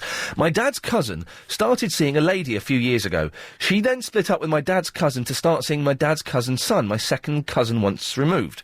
My family weren't bothered by this. We just think it's funny and hope to see them on Trisha one day. Ian, I kiss my dog loads, but I'm not sure he appreciates it much. When he gets fed up, he normally gives me a kick. However, I think it's a bit odd when middle-aged men let small dog with bows on their fur lick them all in the mouth. From Michelle. Well, you wouldn't want a dog tonguing you. That would be inappropriate and would be wrong. Oh, who's this? I'm not so happy because I was unfortunately... I've got no idea what's going on there. We're getting loads of kind of slightly dubious stories about cousins kissing and copping off with each other. Let's not go into too much graphic detail for that. Jenny is in the Maida Vale. Hi, Ian. Jenny, why are you calling in? Why? Well, I used to hypnotise chickens. I love it. I lived in Scotland. Oh, I love it. How? Easy peasy. It's great, isn't it? What was your technique for doing it, Jenny? Well, the same as you. Yep. And I put my hand over their face, down their beak. Yeah. And I'd sort of do it, not a straight line, I'd go in a big arc. Okay. And I'd go back and do it again and again. And it was great. I loved it. And how long would they stay under for, Jenny? Oh, they'd stay there for about 5 minutes. Oh, man. It's good. Like that. Quite a few minutes. What? Chris, can we get a chicken in the studio by 6:30? Ian? He's saying no. Yes, Jenny? But also, I know they have little brains, but in our chickens, I had one that was a pet, and I called her Chuck. I was pregnant at the After time. Chuck Norris, the martial arts No, movie after star. Chuck Berry. Chuck Berry, yes. Yeah, and I lived in the hills in Scotland. Yes. And she used to. I made special attention to her. Yes. They were all red chickens. I forget what they're called. Yes. Rhode Island. I don't know. But she had a little feather sticking up the back, and she used to follow me around and run after. Jenny, stay there. I've got to go to a break. We'll come back and find out about Chuck the chicken after this. Now you can enjoy listening to Bite Size. Sweet, sweet, sweet. Sweet, sweet, sweet. Dear Ian, I kiss both my bunny rabbits and my daughter kisses her gerbil. With Lady Lindy of the Chipstead. P.S. When Chavvy Vicky next phones, can you ask... itchy ear. Sorry, not ask her if I got an itchy ear, because I have got an itchy ear. When Chavvy Vicky next phones, ask her if she's a nurse in Croydon, because that's where I did my nurse training. If Chavvy Vicky ever calls again. I got stacked loads of emails. Where did these come from? Flipping heck. Let me do some of these. Let me play catch up on the emails. Jenny in the Maid of Ale? Yeah. Can we finish your chicken story in 1 second? Yeah. I can sort of do these emails. Hello there, Ian. I thought you might like to know my boyfriend's name is Mr. A. Moral, which of course sounds like Mr. Amoral. Yeah, thank you, Sophie. Ian, I had a friend who had 6 pet chickens and 2 pet ducks, as well as the dog, and 6 cats and the fishes. I also had a friend who had a pet pig. I suppose it's okay if you live where I live, says Andy. Well, I'm guessing, Andy, you live on a farm. I don't know. We're saying if you don't give your animal enough affection, your pet, and kiss it, it should be put down in front of you to teach you a lesson. Ian, you can't kill an innocent animal just because the owner of said animal doesn't give it enough affection. It's not fair, and it's not the animal's fault. Your idea is cruel, says Hassan. Well, Hassan, sometimes you've got to be cruel to be kind, as Nick Lowe once sang in, I think it was probably the 1970s, maybe the 1980s. Ian, my pet rabbit started getting really randy, but was too old to be knocked out by injection, so the vet hypnotised him by rubbing his belly, then cut all of his bits off. You can hypnotise bunny rabbits now? Man, rabbits are nasty. We should just get rid of rabbits. We're talking on Monday about which animal we should get rid of. It should be rabbits. We should just wipe out all rabbits, because they're nasty, vicious little so-and-sos. Anyway, about an hour ago, we were speaking to Jenny in the Maid of Vale, who was telling me about a chicken called Chuck that she thought had arms. Jenny, please continue with the story. No, they look like they should have arms. But they're chickens, Jenny! I know, but when a chicken with arms would blow your mind! But anyway, yes. They have got pea brains, but if you take time with one of them, they're really great. You know, she was very intelligent. She wasn't. Me about, how did her intelligence shine through? Well, I'll tell you. Please she used to come in, when I used to dig in the kitchen garden doing things, she'd be there, the only one, because she trusted me so much.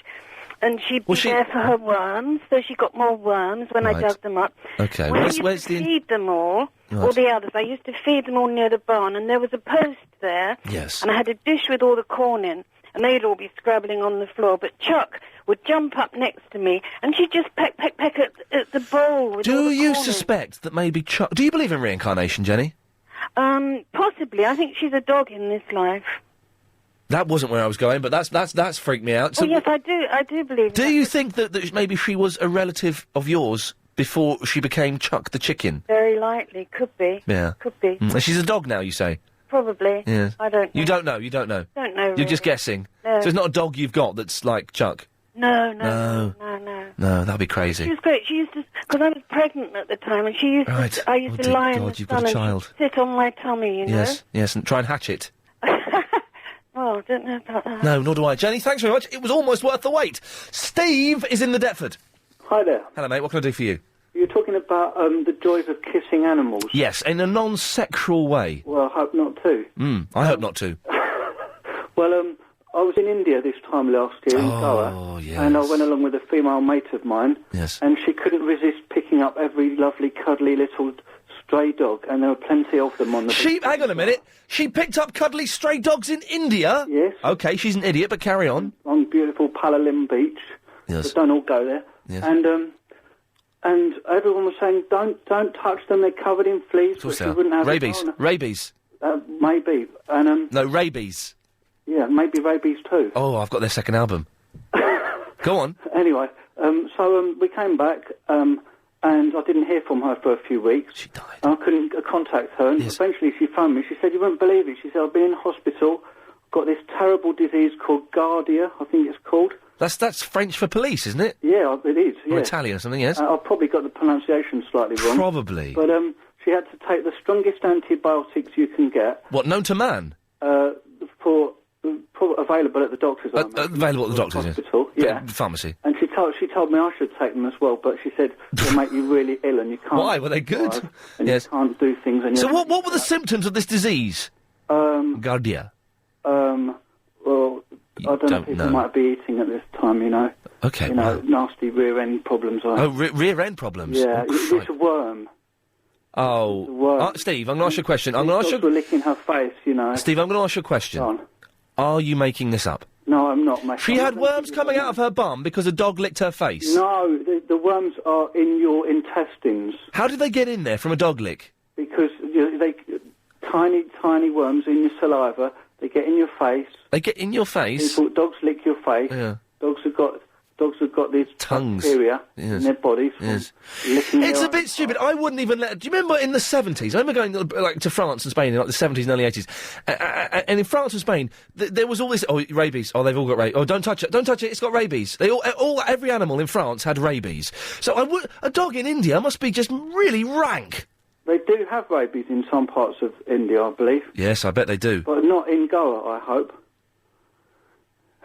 I'm just trying to make a joke about being a real goer, but I can't do it, Steve, and it's probably not worth the effort, is it? No, it probably isn't. Okay. It was... you got to think on your feet, and sometimes these things don't work. More often than not, they don't work, but I don't care. What are we talking about? We are asking...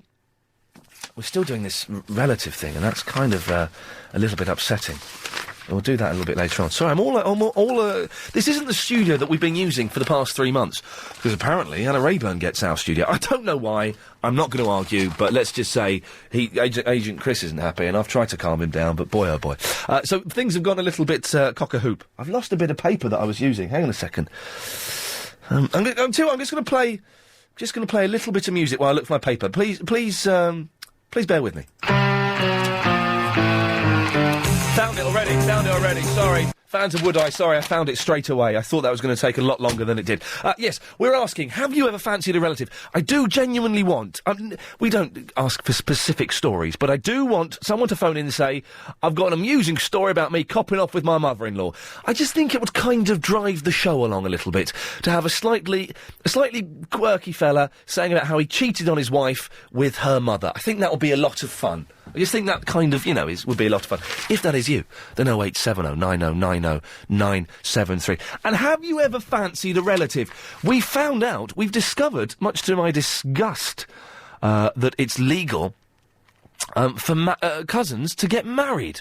Well, that's wrong, isn't it? It's legal. Fair enough. It's wrong, though. It's got to be wrong. But have you ever copped off with a relative? And did it all kick off in your family? When you said, oh, yeah, my cousin, sleeping with her and we're getting married and stuff. Everyone that's called in and said that's happened has kind of been... And the family was fine. Someone must have surely said, this is a wrong thing that you are doing. And we're also talking about showing affection to pets. I had a huge row with Adrian Crisp today. Saying about how I've been kissing my cat this morning, just being affectionate. He thinks it's disgusting to kiss pets, to kiss animals. I think, au contraire, if you don't kiss your animal, if you don't show it enough affection, then that pet should be taken away from you and killed in front of you. To teach you a lesson about respect and love of animals. That's what I think. If you think I'm wrong, or if you think I'm right and you want to big me up, then please give us a call, 0870 9090 973. You can email as well, and I've got a stack load of emails, which after the news, I'm going to go through a lot of these emails. It's Iain, IAIN, @lbc.co.uk. Delia is in the Epsom. Hello. Hello, Delia. Hello. My ears are really itchy. What does that mean? You got ear mites. Oh, no. I was hoping you'd say I was going to get a surprise or something, not I'm a flea bag. No, I don't think. I think itchy hands mean you're coming into money, but... Itchy hands is bad circulation. Itchy nose means you're going to get a surprise. Something like that, yeah. Something like that. Well... Oh, crikey. Yes, Agent Chris, sorry. I'm still... Agent Chris has given me some information. Delia, what can I do for you? I'm just phoning up about rabbits, actually. Oh, they're horrible little so-and-sos, aren't they? No, have you had a bad experience with rabbits? Yeah, they bit me, they stink, they're manky, they're horrible, they're rotten. Oh, really? Well, I don't agree with you, actually, Ian. We run a rabbit rescue. We run a registered charity. Oh, don't rescue them. Let them go. No, they're lovely. Really? Yeah, most of the problem with rabbits is actually not the rabbits, it's people. Delia, stay there for a second. For yet again, for the third time today, I've done some bad timing with my out times. We'll take your call after we've had a bit of this. The London boat... Thank you. Sorry, I was eating a lovely sandwich. Itchy ears means someone is talking about you. Left means it's good, right means it's bad, says Nicky. No, that's burning ears, not itchy ears. Iain Lee... What the hell is this?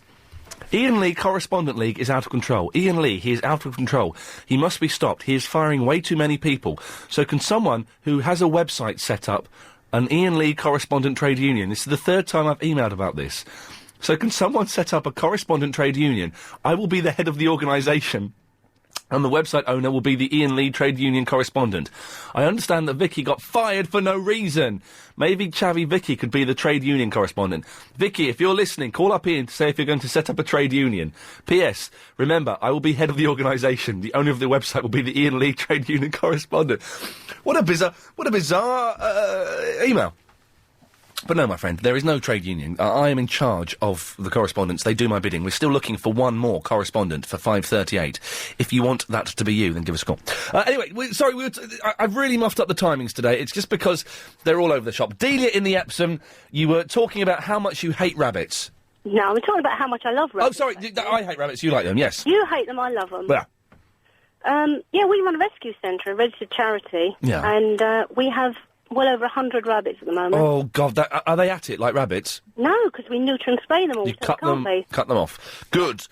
But they're just vicious little sods, aren't they? They bite you, they spit. No. You know, the problem is that what people do is people just buy a rabbit and they stick it in a hutch in the garden and it hasn't got space and it hasn't got company and they get lonely and hormonal and really if you create the right environment and give them the company of another rabbit, they're fantastic. Do you know, pets. Delia, I know someone who did exactly what you're describing there. Her name's Carol. She's in the Guildford. She's on the line now. Carol? Hi, Dee. Yeah, no, it wasn't me. It was my ex-husband. What's happened? Stop blaming him, Carol, for your... He bought the rabbits, and I said, look, children are going to go after them. Don't worry. He says, I'll look after it. And unfortunately, one died. Yeah, we have a rabbit left the children are now older. He won't have anything to do with it. He's gone, is he, Carol? He's gone? Yeah. He's looking after someone else's hutch? Yes, put it mildly, yes. Yes, unbelievable. But I just, I feel so sorry for this rabbit. She is lonely. It's me that ends up looking after it. What's the rabbit called, Carol? Dusty. Dusty? Yeah, Delia, she looks like Thumper out of, Walt Disney. No, she doesn't. Delia, what's the best thing for Carol to do to Dusty? Have it put down? No. How old is Dusty? About 4 years. And is she a female? Yes. Really? I mean, the best thing, really, the kindest... eBay? No! What? No, I mean, I've heard that people buy the run and the hutch, just to, and they don't want the rabbit. They want the hutch. I want it to go somewhere, nice. Do you want to keep the rabbit, or do you want to find a new home for her? Find a new home for her. Oh, that's so... Okay. Do you know the best thing to do, actually, is contact us. Right. Whereabouts are you? Guildford. Yeah, you're not far. We're just in Epsom. If you have a look on our website. Can I mention our website, Ian? Yeah. Well, it's not it's not going to be some porny rabbit website, is it? No.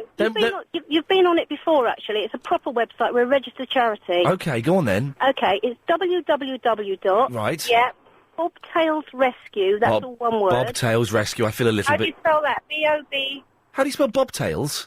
Oh, bobtails. Sorry, I didn't catch that yet. Yeah. Rescue, all one word. Yeah. Yeah. .org.uk. Wow. Hang on a minute. Are we doing some good on this show? What the hell is going on? This is wrong. I just feel so sorry for the rabbit, and I just want it to go to somewhere, a nice home. Oh, no. Don't feel sorry for Dusty. They don't have feelings. I'll just shoot it. That's what he said. And I'll leave the door open. And I said no. Delia, yes. Ian, you want to come and visit us? We're fantastic. No. Because you know what's going to happen? I will walk away with 20 rabbits. No, because we'd have to do a home check first to make sure you're suitable, and you might not be. Because I'm suitable, I'm brilliant at stuff. No, I don't know. I'd have doubt. Yes, I have doubt. Right, Carol, you shut up. Delia, would my cat eat a rabbit? No, probably not. No, they usually get on quite well. Oh, well, that might be quite fun. And you can litter train rabbits. They're very. No, you can't litter train. Yeah, you can. Carol, is it all right if we got? Can we give Carol? Delia, can we give Carol your phone number? Yeah, of course you can. Is that right? Okay, listen, go away. Thank you. We're doing too much good. Carol, go and we'll give you Delia's number. Get in touch with her. And we're doing too much good. There, we need that. Ian, that's not intelligent. Apparently it is intelligent, though. Can't believe we're doing... What is happening to this show? We're doing good for people. We're trying to talk about incestual relationships and shooting animals, and now we've fixed up a rabbit with a rabbit home. Never mind. 08709090973. It's good every now and then to be helpful, isn't it? Ian, I reckon your story about the chickens is true, because I know a farmer who done it. This is Andrew Edgar, which is nice. Dearie me. Ian, I married my brother-in-law. Best thing I ever did. Still together 20 years later. We are friends with my ex, who is now my brother-in-law. It did cause trouble at the time, but no regrets, says Lynn. Let's go to Hemel Hempstead. It's Ben. Hi, Ben. Your Majesty, Sir Ian Lee, I would like to request forgiveness. For what? Oh, you don't remember? Okay, so let's get on. Go, Ben. kill the animals. Ben? Oh, no. Ask me a question. Ask the question, Ben. Ian? Yes? Will you please unban me from your wonderful show? No! 087090909. He's banned for the entire year. 2007, we're still here. He's more than welcome to come on. I'd love to chat to him in 2007. That's a year away, and I'll have left in October. Because my contract runs out, and there's no way they're going to ask me to come back. No way! Ian, I think it is legal to marry a first cousin in the UK. I used to fancy my cousin, but it is a bit weird. I grew out of it eventually. Well done, Alice. You're right to grow out of it, because it's a little bit pervy. Oh, I'm not reading that. Crikey, I can't believe you let that one get through. No, don't shake your head saying no, Agent Chris. You should have censored it. Filth. Ian. Oh, I've got really bad wind. I've had a sandwich from Marx's. It's cheap brie and grape or something. No, it's not. It's brie and grape. It's not their nicest sandwich, to be honest. Maybe a bit windy pops. Ian, I kissed my dog Duke, a Gordon Setter. A Gordon Setter? Gordon Setter? Only on his head as he eats his doo-doos. From Fred in the Felton. I'm confused. Can we come back after this? I know that BGR Bloomer 30. All right, okay, this is good. We can help Sardar here. Sardar says, Ian, he's emailed him. Ian@lbc.co.uk. So these are the serious issues that count. Real life, real London. Ian, I need to know which girl is better looking. He sent in a picture of himself with two girls. That's me with them, and I've heard they both like me quite a bit, and I'm serious. I need your help, Ian. Who's better looking? Cheers, man. Oh, it's from Raj, in Chigwell. Or maybe, Raj is his pseudonym, and he's actually called Sardar. I don't know. I knew you'd go for the one on the right, Agent Chris, because she looks a bit like Chicago. It's got to be said, like a slightly duskier version of Chicago. See, I like the look of the one on the right, but I bet she can be a bit of a cow. Do you know what I mean? Something a bit of a snotty stuck of a cow. Whereas the one on the left, the pose there.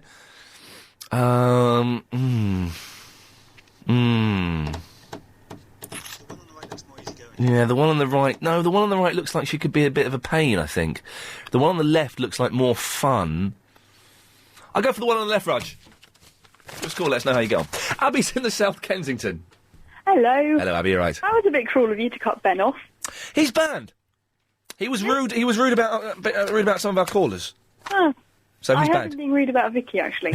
He will probably be rude about you if he had the chance. And he's Robert Elms's nephew. Yeah, that's what I'm worried about. So. Yeah. So don't know. He's banned. He's banned for 2. He's allowed back on in 2007. Okay, fair enough. That's fair enough. Yeah, you might have grown up by then. I don't think so. I don't think so. I don't either. Well, hang on. There's a delivery. Hang on. Dear all, if anyone inadvertently received a delivery of plastic leaflet dispensers... Oh, no, sorry, that's not...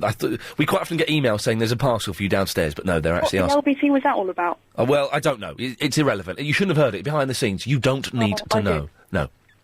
Abby, yes, hello, hi! Yeah, hello, hi. Hi. Hey, it's good having Clive Bull back, isn't it? I don't know, because I wasn't here when he wasn't here. Oh, well, you missed it. Okay, he was on top. Can I just say, Bob last night was on top form. Did you hear Bob whinging about eating a Yorkie because it might have maggots in it?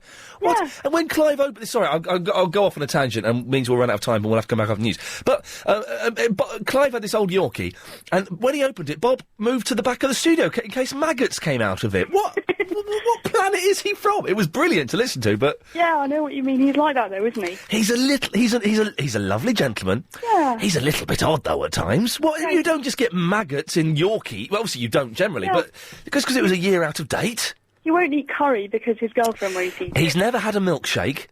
What? He's never... I bought him, about a year ago, I bought him a bottle of Crusher strawberry milkshake. He won't drink it. He's never had a milkshake. Oh, baby. Yeah, and bless him. Yeah. Everyone, listen, if you're listening to Clive Ball Show tonight, phone up and insist that Bob tries milkshake. Well, I'll certainly be doing that. Please do. Call in and I may call in under a pseudonym and insist that Bob... Hello, Clive, I insist that... That's the voice I'll be using.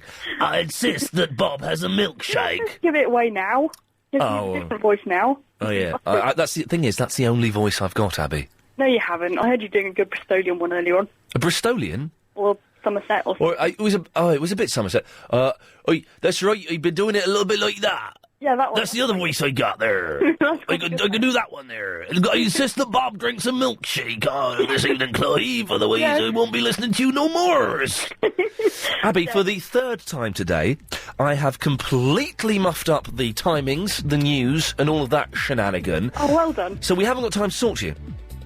Right. But you've got a choice. You can hang up, forget this ever happened, we don't ever need to talk again, or you can come back after the news. I'll come back after the news. Oh, you greedy cow. Abby, stay there, we'll speak to you in a few minutes. 08709090973. Kissing animals and copping off with relatives. Is any of it ever acceptable? We'll find out after the latest LBC News.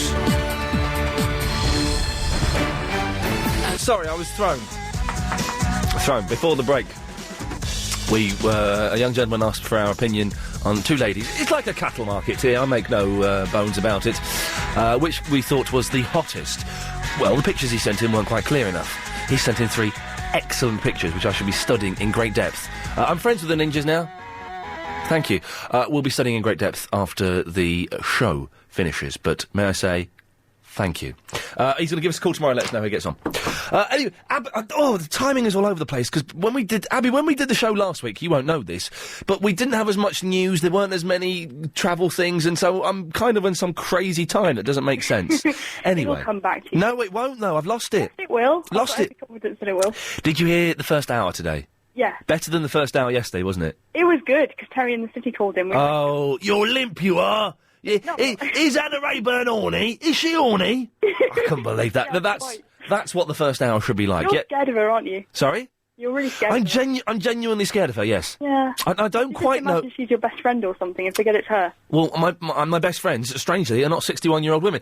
I genuinely don't know how to act around her. I've done the cheeky, sort of wide boy, little bit ducking and diving. I've done the flirty thing. I've done the, I'm a little bit... none of it washes with her. She sees right through me and she knows that I'm an idiot. Well, she's a psychology freak, so... She is, I believe that's the technical term, psychology freak. And there's nothing that can be done about it. Yeah, exactly.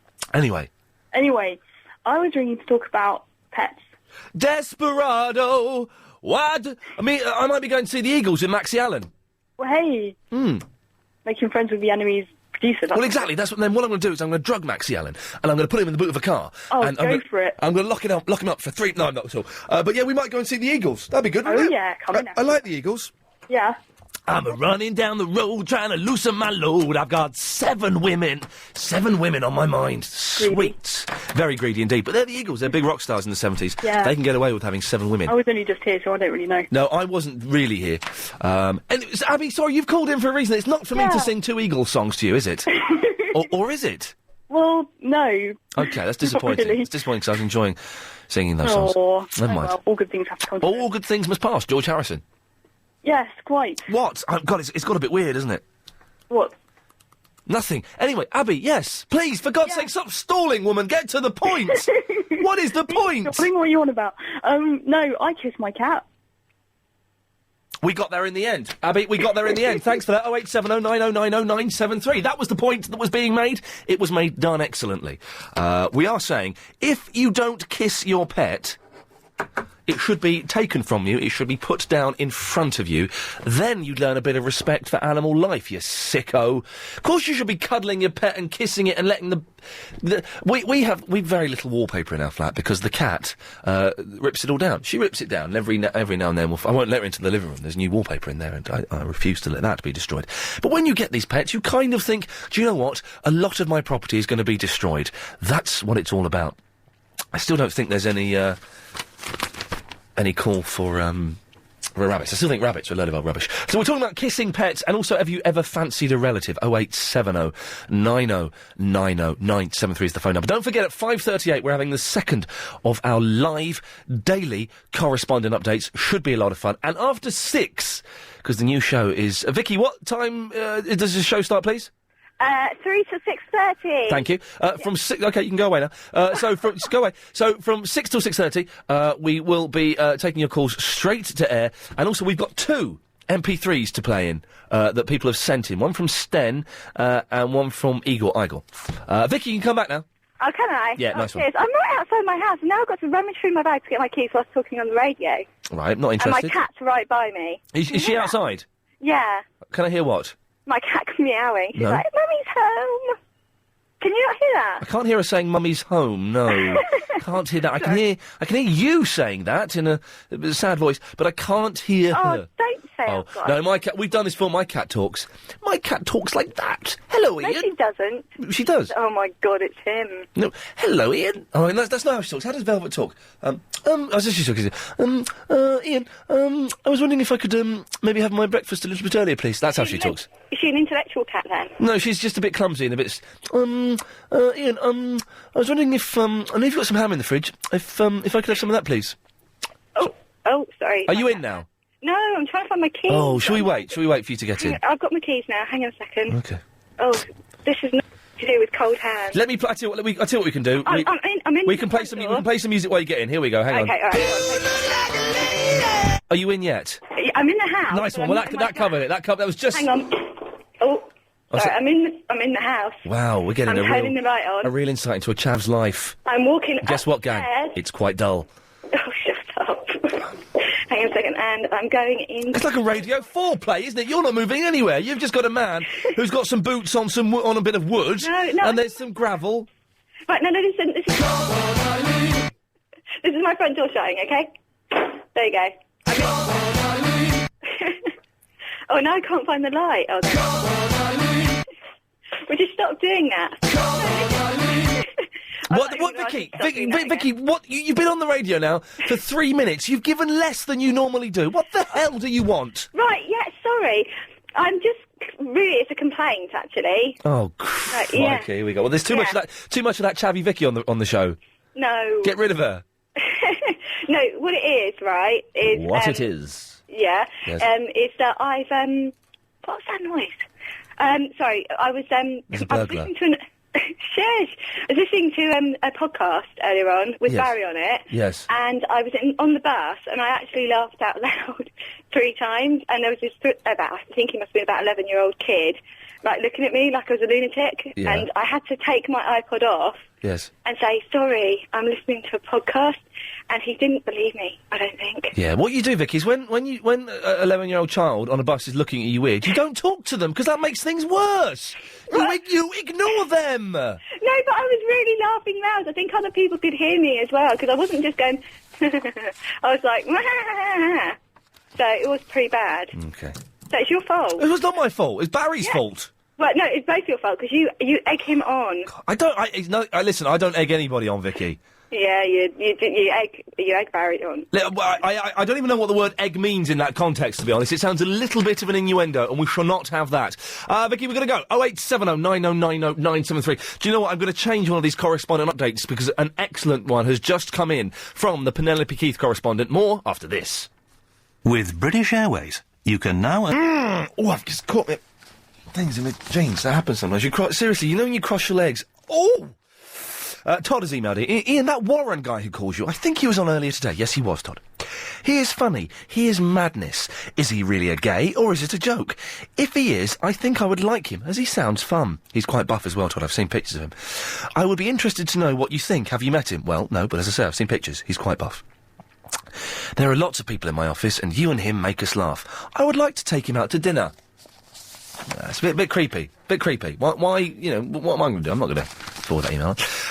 Please, could you tell Iain Lee to read out my emails? Thanks. So Andrew, that's interesting. Well, I will tell him next time I see him. Ian, I hated you at first, but now think you're really cool. But I have to tell you about my Christmas Eve. Christmas Eve, and that's like 1,000,000 years ago. After finishing work and looking forward... This had better be good. I've not read this. This had better be a good story, Gary in the Chorleywood. After finishing work and looking forward to my holidays, I decided to mow my vast lawn on a cold but bright Christmas Eve. And Gary is a dick. Bloomin' heck, I got on my sit-on lawnmower and for the next 4 hours of mowing kept singing to myself, gadang, gadang. Why would you mow your lawn in the middle of night on New Year's Eve? That's a strange thing to do, isn't it? Oh, I haven't had this for ages. Gadang, gadang, yeah. Gadang, gadang. Oh. Gadang, gadang. Oh. Gadang, gadang. Hey. Gadang, gadang. Oh. Gadang, gadang. Ah.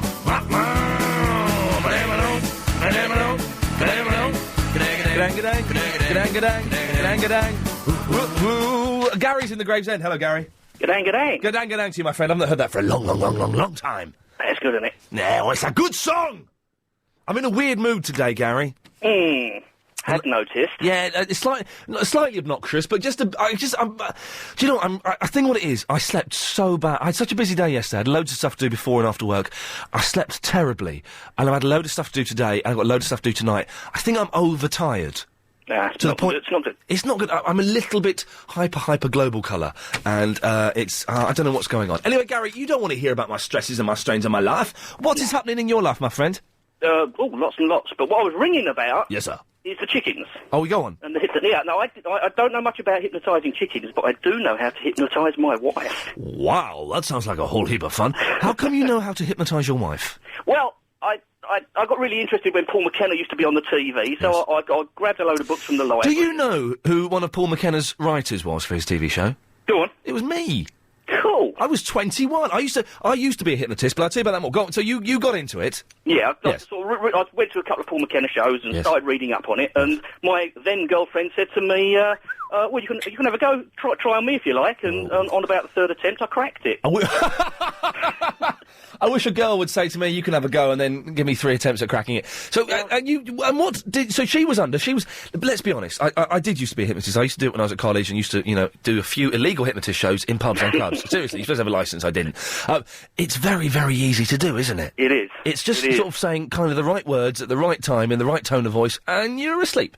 Yeah, and my record for getting her under was literally, she'd be sitting drinking a cup of tea, and I'd zap her, and she'd get the mug stuck to her lip. You're a good lad, I love it. Oh, man, I wish I was hanging out with you. And so when she was under, what did you do?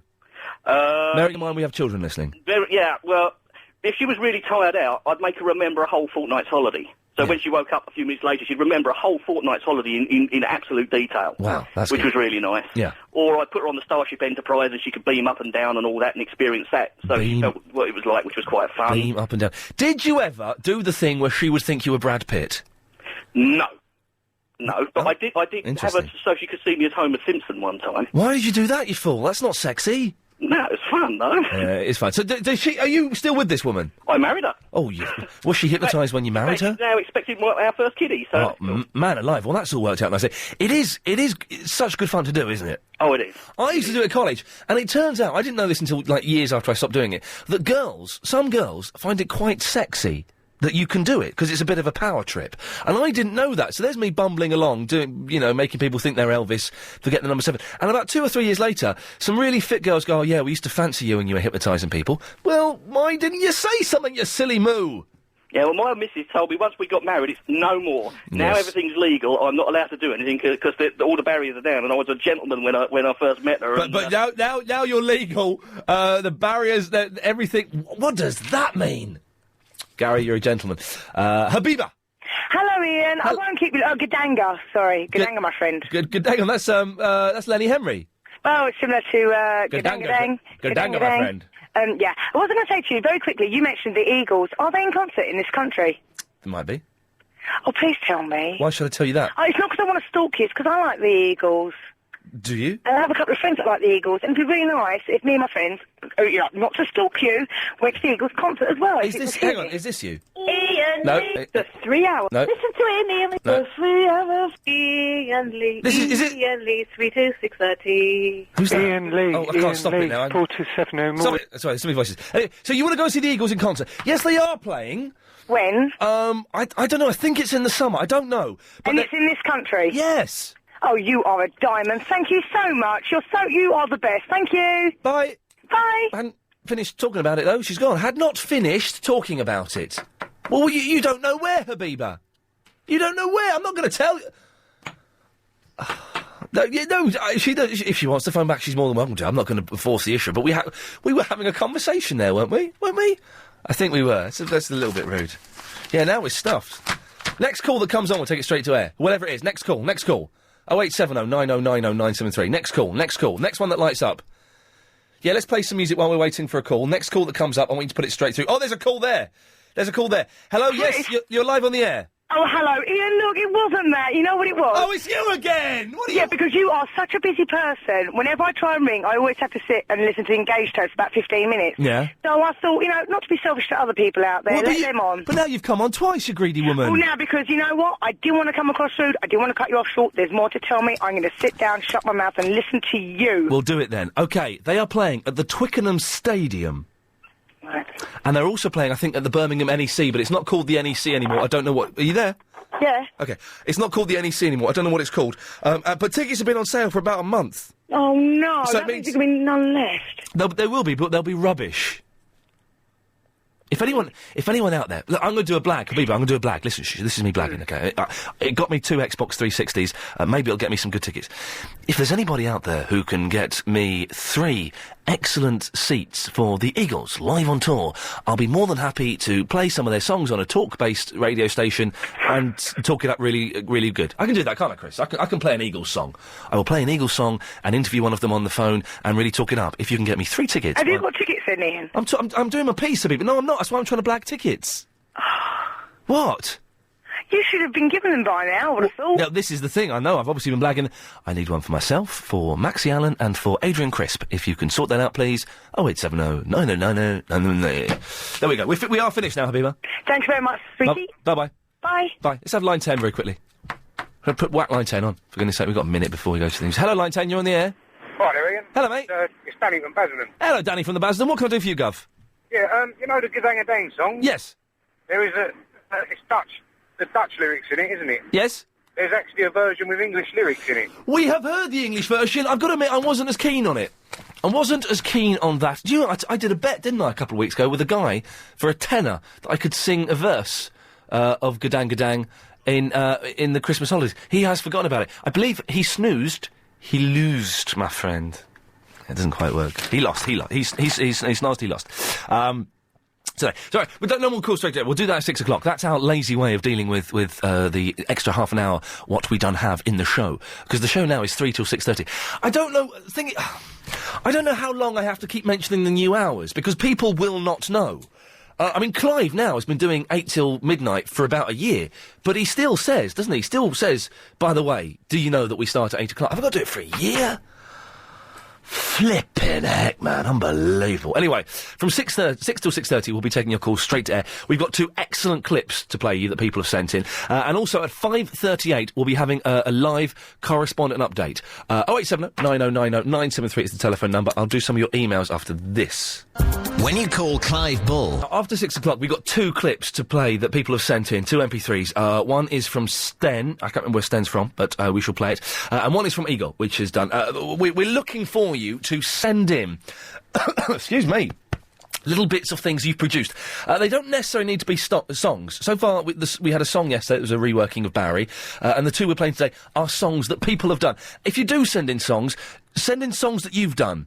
And we don't want, like, Battle of the Bands, little quirky bits. We had a guy send in Crocodile Rock by Elton John. He'll play this, Ian. Well, I'm not going to play Elton John's Crocodile Rock, am I? A, because we're not a music station. B, because it's rubbish. We want you to send in little MP3s or CDs. No more than 2 minutes, ideally between 50 seconds and a minute and a half. You can email them. If you go to the LBC website, all the information is there. Lyrical Zombie have sent in an excellent rap track that they've recorded in their bedroom, I think. And we couldn't play it 'cause it's got some swears in it. And there's a very nasty bit about grandmothers that I just couldn't broadcast. I asked them to clean it up. The email I've written to them was, "Yo bitches, wagwan. Can you clean up the song a little bit? They've written back, I don't know if I can do a cleaner version, but if you want, you can just cut out the swear words and the violent parts. Cool. So we'll do that tomorrow. We'll play that. We'll bleep out all the stuff that's offensive and we'll play that. So that's tomorrow's. If you've got anything you want to send in, it doesn't have to be songs, little packages, pieces, reports, it can be correspondent updates, it can be anything.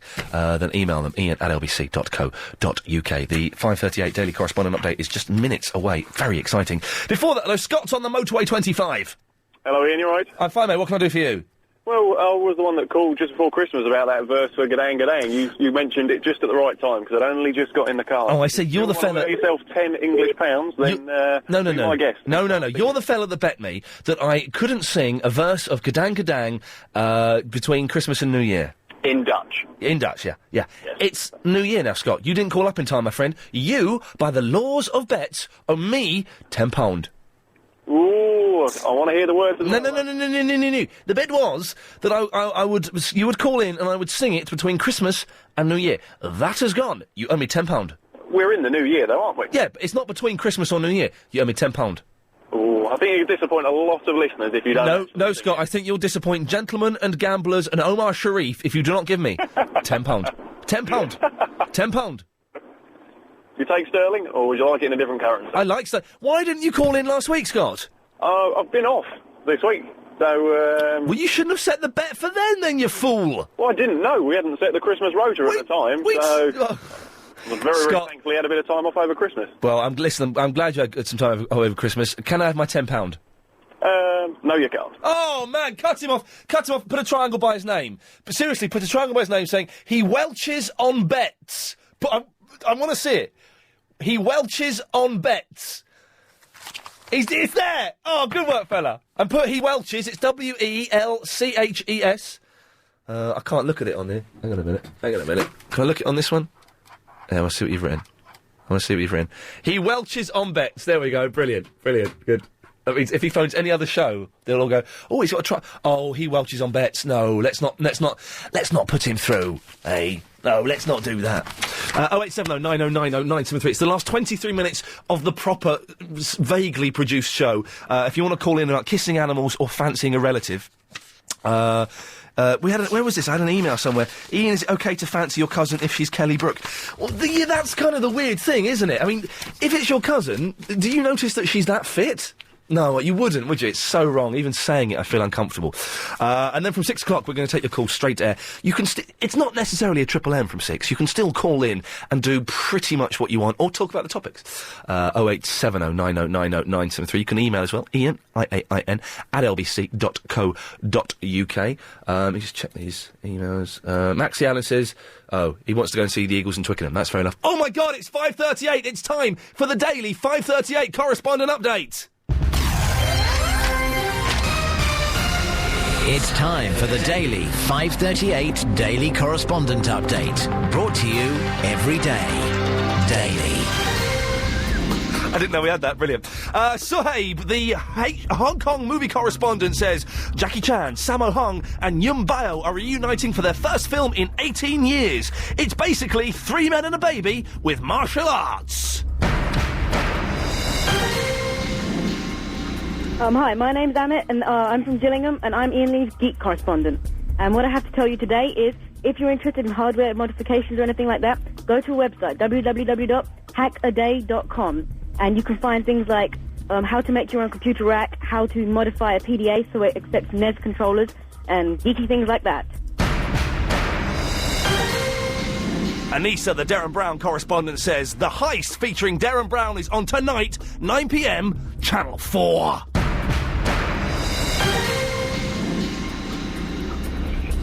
Hi, I'm Annabelle from the Woodford, and I'm the Cars and Kids correspondent. Ian Lee is the Aston Martin of all cars, and James O'Brien, the Fiat Multipla. And Sam, the Penelope Keith correspondent, says today is Penelope Keith's birthday.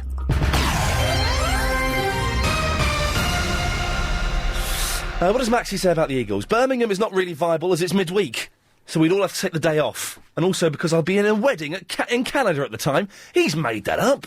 He's made that up. So Twickenham it is, on the evening of Saturday the 17th of June. The tickets are not cheap. They are £67.75 with booking fee. But I'm definitely up for it if at least one of you is. Let me know and I'll book them. Agent Chris, can you afford that much money on producers' wages? Oh, he's... Maxie, Agent Chris is bowing out. Well, now, hang on a minute. Well, no, hang on a minute. Does that mean then... Can I go out with Maxie Allen on my own? Will that be a bit uncomfortable or weird? Will it be weird? Will it be uncomfortable? It will be, wouldn't it? But it's the Eagles, isn't it? My mic's switched off, isn't it? Oh, you cheeky sod. Sorry, that should have been switched off. It's very tempting. Maxie, I'll let you know. I'll let you know. But very, very... I want to know... Maxie, I'm being told your fiancé will go. I want to know what the seats are going to be, because I don't want to spend 70 quid on rubbish seats. Do you know what I mean? Maxie, let me see if I can blag some. Give me a day to try and blag some. 0870 9090 973 is the telephone number. Iain, that man that welches on bets, you should make the man that welches on bets pay you or never listen to the show again, says Adam in the Ascot. Good idea. Iain, can I be a McFly correspondent? Please! I know loads about them. Please read this out. Big shout out to Shannon, Natalie and Sanaya. I still love your show, but every time I call, they never call back. Well, that's because you do big shout outs like that, you silly sausage. And no, the correspondent list, it's there, it's done, it's finished. Keith, Slough. Iain. Yes. Hello, you madman. Hello, sir, you all right? All right, thank you. Good. I wanted to talk about a rabbit. I'm going to Slough tonight, straight after the show. Oh, yeah? Yeah. Well, you're not coming to service my missus, are you? Is she fit? No, I'm not. No, I'm going to make some dinner for my mum. Anyway, yes, rabbits. Well, I've got a friend who actually found a white rabbit in her front garden. Right. And, is this going to end, Keith, on a vague sexual innuendo? No. Okay, fine. We can carry on. She's found a rabbit in her front garden. Yes. And she's taken it in. She's bought a hutch for it. Yes. And this was about 6 months ago. Yes. And it started to beat her up. Here we go. No, it is, honestly. Here we go. Here we go. She goes to put it in a rabbit hutch each night, yes. And it keeps the living rubbish out of her. Yes, here we go. Okay. Honestly, Ian, there's okay. no joke. Is it going to end in a swear? No. Okay, no, that's it. I was just going to tell you that rabbits are evil world dictators that hate people. And that was an LBC 97.3 exclusive. True. It's a true story. What the hell is going on here? We've had an excellent... I'm going to say well done to Helen, and to Agent Chris, and to all of the correspondents involved in that correspondent update, because that was flipping good. It was almost too good. Almost too good for us, but it was good. You want to say something to me? You're going to say... Well, I know what. Why don't you do that after the show, Chris? Because that's ruined what has been... It's uncomfortable now. There's a tension. There's a tension between us. It's gone out on the radio now. The listener at home in their car, wherever they may be in the podcast, is going, ooh, that's a bit weird. That was a bit like Chris Evans in his last 6 months on Virgin, when it all got nasty. You know, it was nasty. What can we do to make everyone feel good again? I know what. I can play this. 0870 909, that's better. 0870 909 973 is the phone number. Iain, it's sick to fancy any kind of relative. Now, come on, family is family. Don't get it twisted. It's not an episode from EastEnders. Hey, we're number 17 in the iTunes League. We've gone up. Steve Allen is 61, and happy birthday to him. One of Clive Ball's podcasts became explicit because of the title, You Can See Her Nipples. They were banging on about that. It's good having Clive back. The man's a genius. Aren't the Queen and Prince Philip cousins? No wonder Charlie's a bit batty. There's something vague going on there. I don't quite know. Iain, my mum's cousin is my second cousin. That's how it works. Cousins can marry. It's legal, says James in the Beckenham, who's the autograph collecting correspondent. P.S. Where is the Christmas tree? We mentioned that. That's in the post to him. Better be. Anyway, sorry, I'm miles away. I'm looking forward to having a bit of a break at 6 o'clock when you take over the radio and we take your call straight to air. And we've got two... I cannot pick these up enough. Two excellent clips of audio that people have sent in to play to you. We'll do those a bit after this. Now, we've had a text. No, not really doing texts, I prefer phone calls and emails. But, Maxie Allen, if you're listening. Hey, Ian, I live 15 minutes away from Twickenham Stadium. So, do you want to stop by my house on the way? From Reese? P.S. I'm not mental.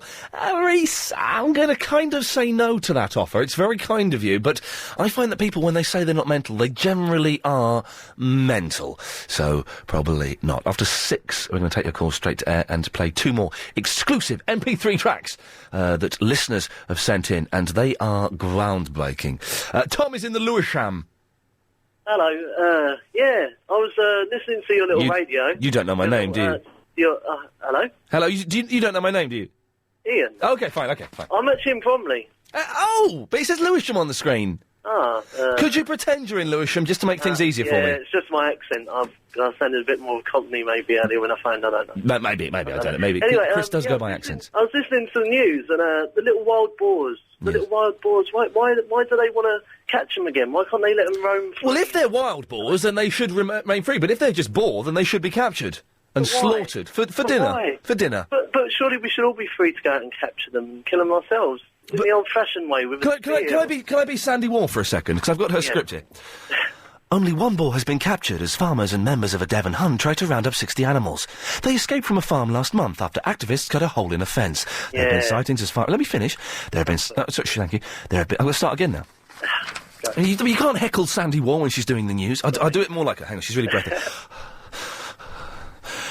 Only one boar has been captured as farmers and members of a Devon Hunt try to round up 60 animals. They escaped from a farm last month after activists cut a hole in a fence. There have been sightings as far as Plymouth, which is about 40 miles away. Well, if anyone sees them, what a wild boar... Shoot them! ...in front of their house... Shoot them! No, get them in! Shoot the wild boar, Tom! Caress them. Tom, you cannot caress a wild boar, it'll rip your face off with its horn! Oh, no, they're nice, hairy little... Cute. Didn't you see them on TV this morning? They're so cute and cuddly. The wild boar aren't cute. Have you not seen Lost, Tom? No, I haven't actually. Oh, well, they're vicious little so-and-sos. Oh, are they? Yeah. Like the polar bears. They're like the polar bears. Oh. Tom, I'm going to cut you off because I think you're mental. Okay, cheers. 0870 9090 973 is the phone number. Maybe I should read the news one day. Maybe, me and Sandy should do a job swap. And she should do this and I'll do the news. That'll be good. I can do serious news story. Gloria is in the Boreham Wood. Good afternoon, Gloria. Good afternoon, Ian. Good afternoon, Gloria. How art thou? Thou art feeling thou ist a bit tired. How art thou, my lady? I am feeling fine, thank you. But God bless thee. Thank you. Well done. Well done. Yes, we could go into Shakespeare. Do you want to hear a bit of the Grange Hill theme? No. Tough. Listen. Oh. Yeah. Oh, he's stolen my sausage. Yes.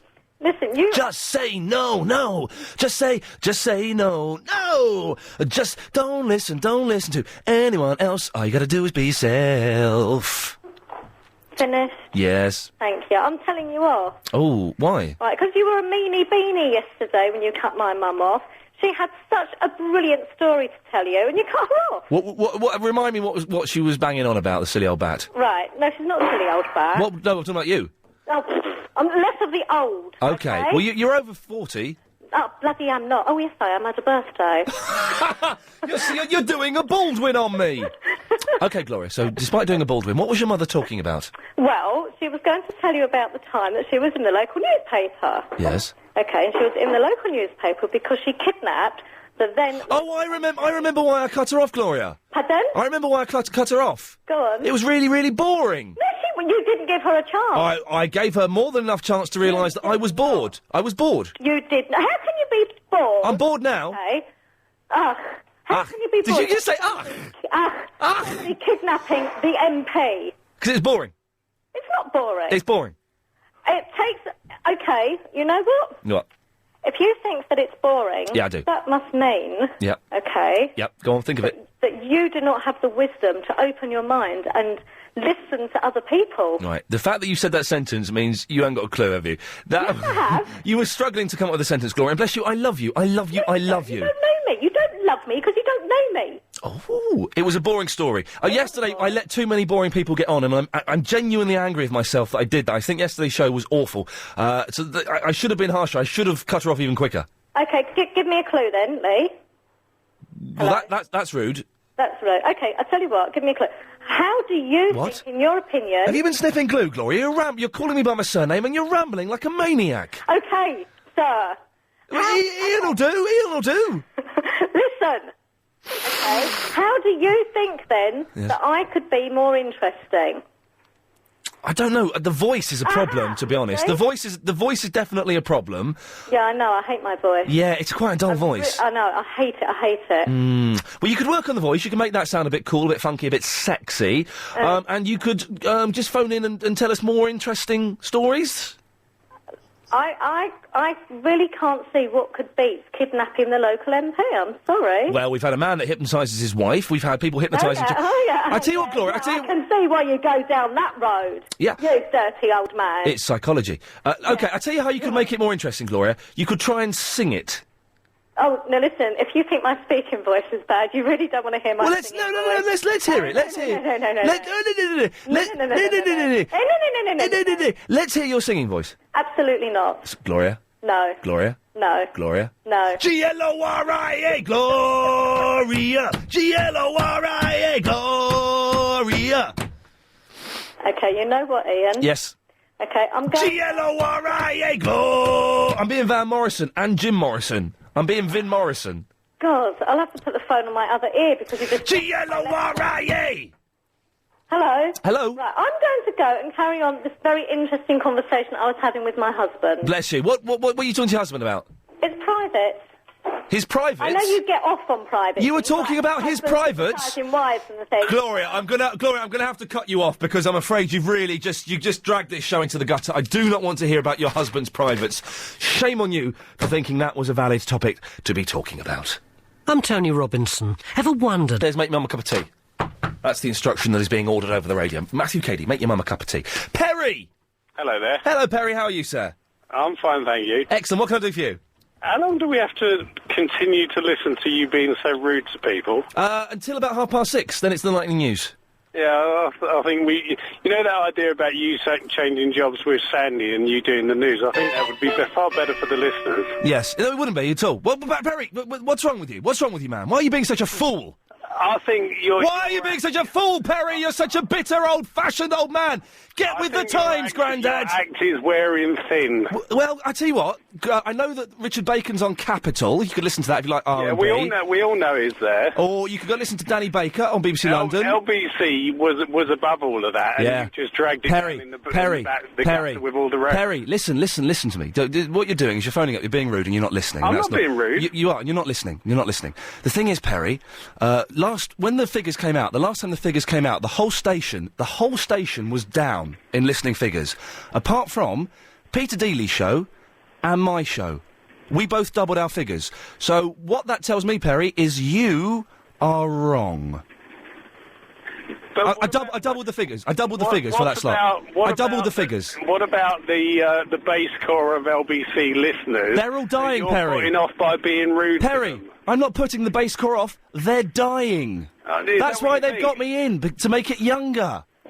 Well, if they wanted younger, they would have gone to one of these kids radio stations, wouldn't they? They wouldn't be listening to LBC. No, what LBC want is to get young people to realise that speech radio isn't just boring, political, slightly... Perry, let me finish. Perry, shut up, let me finish. Perry, shut up, let me finish. That speech radio isn't just boring, right-wing, slightly racist, homophobic nonsense. It can be a good laugh as well. Yeah, but it's just like it's the same old rubbish every night from you now. Well, then why are you still listening? Do you want to know why I listen? Go on. Why? Because the reason I still listen is because LBC has the best travel news out of all the radio. Listen to 11:52 a.m. They do it even more regularly than we do. I do quite often. But why are you listening to me if you don't like me, Perry? This is what I don't understand. You don't like it, but you still listen. What that tells me is that you're an idiot. Because you're an idiot.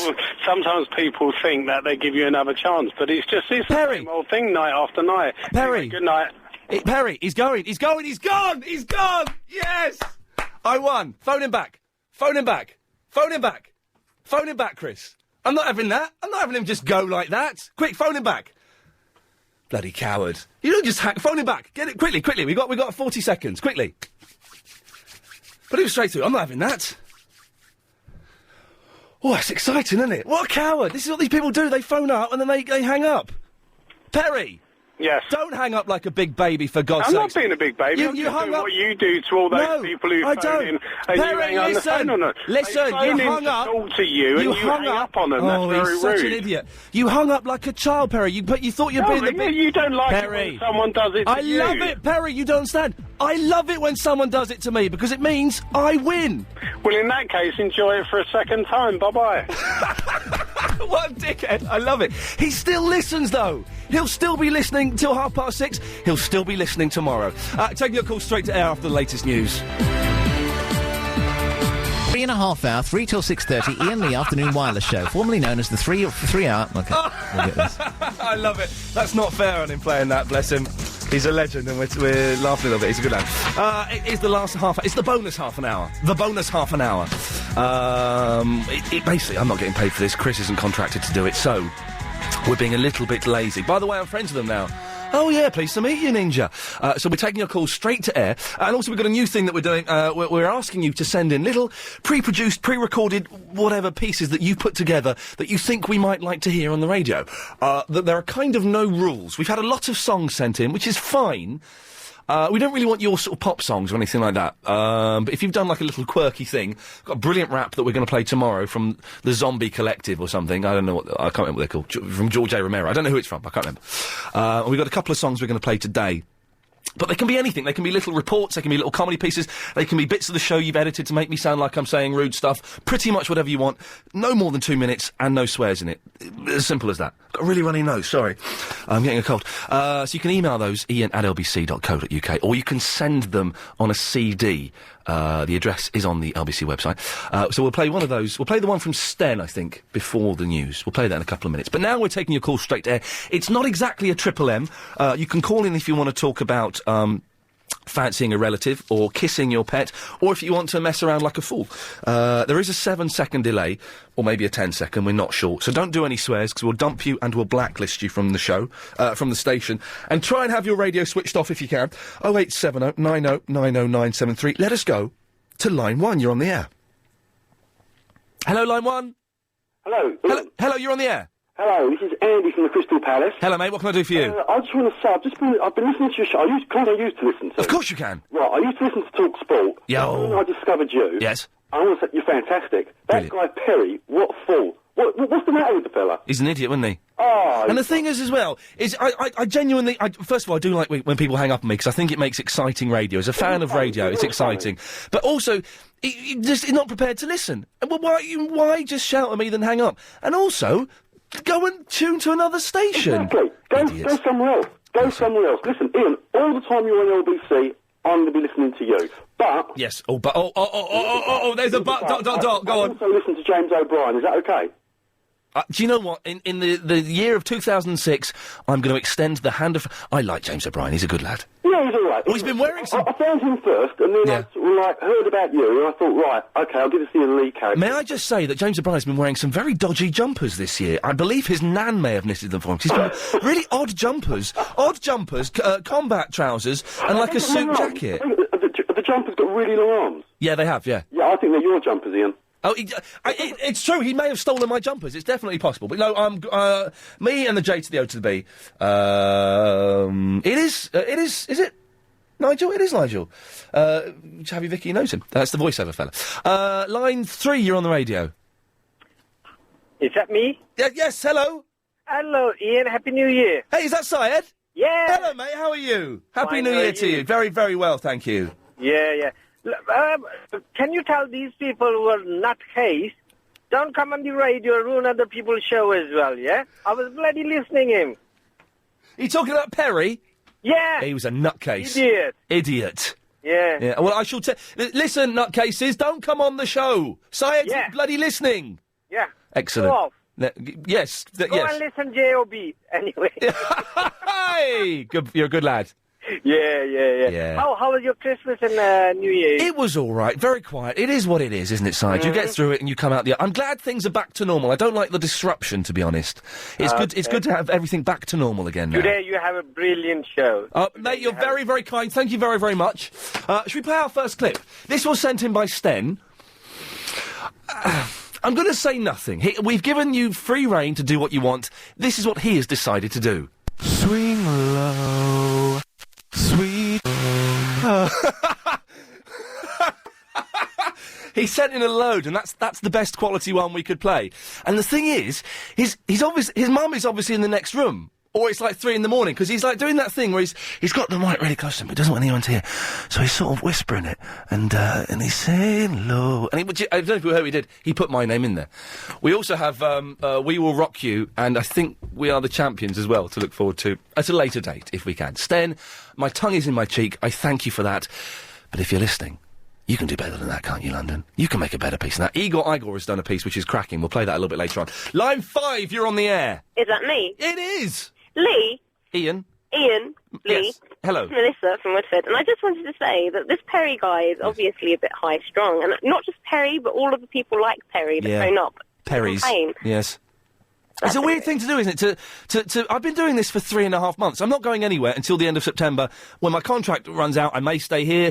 I may be unemployed. I don't know. But I'm here until September, OK? So it's an odd thing to, 3.5 months into it, to call in and say, I don't like you. When are you going to go? Well, why don't they just put another station on? And also, can I just say, for all the people that don't like you, you make an awful lot of people smile on the way home from work. Well, because, you know... listen, that's very kind of you. Thank you very much. This has all turned into a bit of a love-in. I'm not used to this. I'm used to getting Perrys. Line 7. Good evening. Hello, you're on the air. Hello, Mr. Lee. How are you? I'm very, very well. How's you? I'm very well. I was just going to ask, are you allowed to call people Richard Cranium on the air? We'll find out tomorrow if I get a summons from my boss or not. We'll see. But he was a dickhead, and I think he deserved it. You said it again. Yeah, he deserved it. I'm not going to have someone be that rude to me, then hang up, and not get some abuse. I wanted to call him much, much worse. I've got his phone number. I may phone him up tonight in my own spare time. I see, OK. Well, have a nice evening. And you, take care, bye-bye. Listen, we'll take some more calls after the news. 08709090973. It's all going to a weird sort of post-match critique, isn't it? It's all everyone kind of... It's like a Viva or something, whatever they call it. I can't remember. I haven't been to college for years. We are lazily taking your calls straight to air. You can do what you want. 08709090973. We've got one more clip to play you that someone has sent in. You've heard Sten, and bless you, Sten, for doing it. But I think, if you're out there and you think, can I have a go at that? Because Guy from Neasden's was so good yesterday. Well, I think you can probably have a go. We're looking for pretty much anything you want. No more than 2 minutes long. If you go to the LBC website, the details of how to get it on the radio are there. 0870 9090 973 is the telephone number. Speak to you after this. Till 6:30. I forgot I started speaking again. Bless you, Helen. Helen is keeping the mic down longer than normal because I forget the extra bit tagged on to the end. I will get it one day. 08709090973. Taking your calls straight to air. I'm talking about fancying a relative. Hello? Hello. Oh, hello. You're on the air. Hi, do you remember me? Hello. Have you got the radio on? Also known as Caesar. What? Caesar? No? Okay, forget it. Caesar? Don't worry. Do you think I'm Caesar the Geezer? Yeah, that's right. What? But anyway, That's a blast so from the what are you cooking for past. your mum tonight? I can't hear you, what? What are you cooking for your mum tonight? It's in the fridge, I must remember that. It's salmon and potatoes and vegetables. It's a steamed thing. From Marx's, it'll be nice.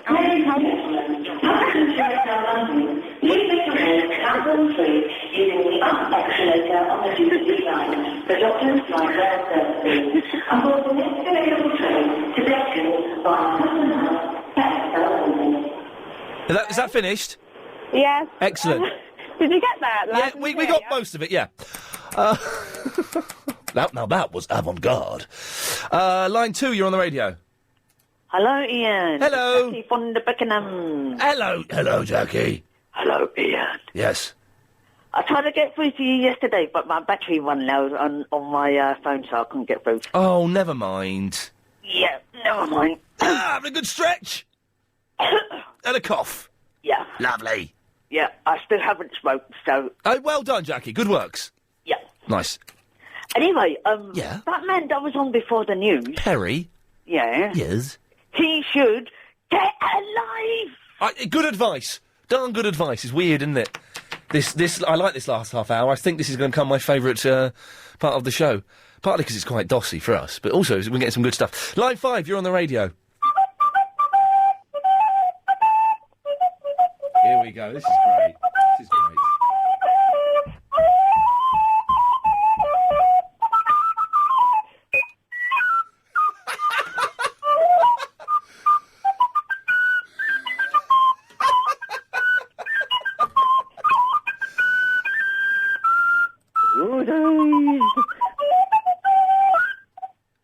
you very much, whoever that...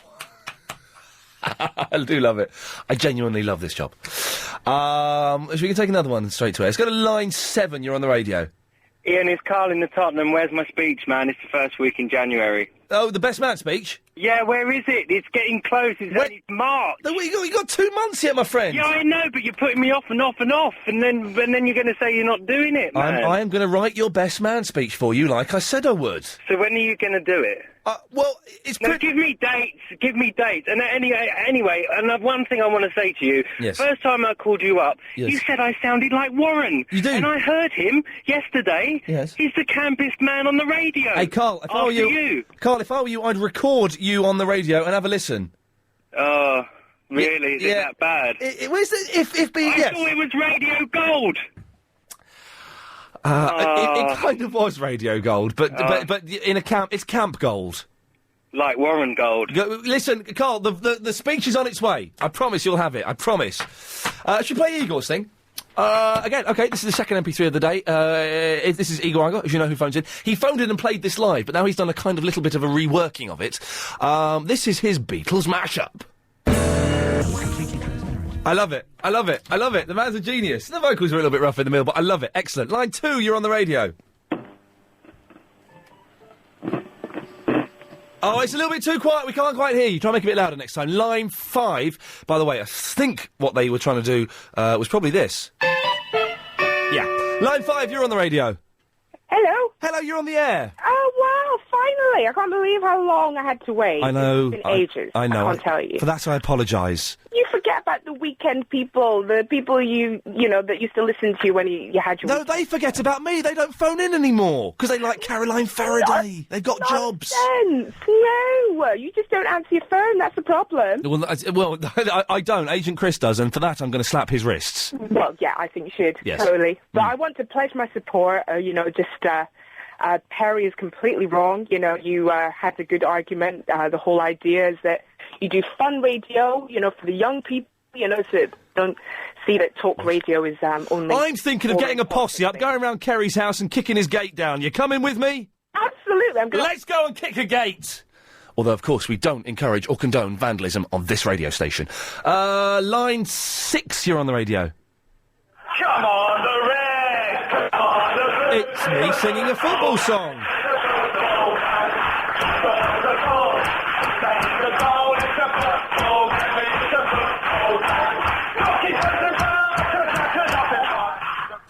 Here we go, this is me. Come on, the Reds! Come on, the Blues! It's me singing a football chant that I wrote myself. I wrote a football chant, and it's genuinely brilliant. You couldn't quite tell from that recording, but never mind. Line 8, you're on the air. Hello, Ian. It's Ollie in the caterer. Hello, Ollie in the caterer. How you doing, Gov? I'm fine. How are you, Ian? Yeah, all right. I tried to call you earlier to give you a simple, succinct explanation of the cousins thing, apart from all the Greek mythology and riddles that people were coming out with. We were getting a lot of smoke and mirrors, weren't we? You were, yeah. Have I got a triangle by my name because I didn't get put through? No. So I'm clear. That's good because I thought I made Bob angry on Clive's show last night. No. It's been Bob very rarely puts triangles by people's names. Oh, that's good. It's just been very, very busy today. Yeah, with it is very, very busy, isn't it? It's a popular show. Yeah. You cut me off. No, but I have now. I have now. 08709090973. Last minute and a half of the show. Line 2, you're on the radio. No, too slow. Let us go to line 3. Line 3, when I press this button, you're on the radio. Oh, cardboard. Interesting. Oh, God. Line 5, you're on the air. Hello? Hello, you're on the air. Hello, Ian. Hello. Hello, this is Rosie. Hello, Rosie. Hello, I sent you an email earlier. How dare you call me a silly sausage? What email did I call you a silly sausage about? I sent in asking to be a McFly correspondent. McFly, you're a silly sausage. The correspondent list is closed down. Let's take the last phone call of the day. Last phone call of the day, everybody. It's going to be the best one. It's line 7. You're on the radio. Hello there, Ian. Hi. About having it off with your relative. Yes. Yeah. The Manus in New Guinea, they think it's okay for cousins to be sexual. Well, I'm not quite sure where we're going. I don't think I want to risk it. It's okay for cousins to be sexual in this country as well. It would turn out shocking but true. If we've learnt anything today, we've learnt 2 things. 1, cousins in this country can legally marry. 2, Perry is an idiot. Those things are now fact. They're etched into the world of fact. Listen, if you want to email any of your clips in, or just email stuff in, then please do. It's Iain, I-A-I-M, at lbc.co.uk. I must remember my mum's tea is in the fridge out there, otherwise I'll be in terrible, terrible trouble. Don't forget, of course, Clive Bull is doing his show at 8 o'clock. Excellent fun. Gary King is doing the big quiz at 7 o'clock. But coming up next, it's the Nightly News. This show is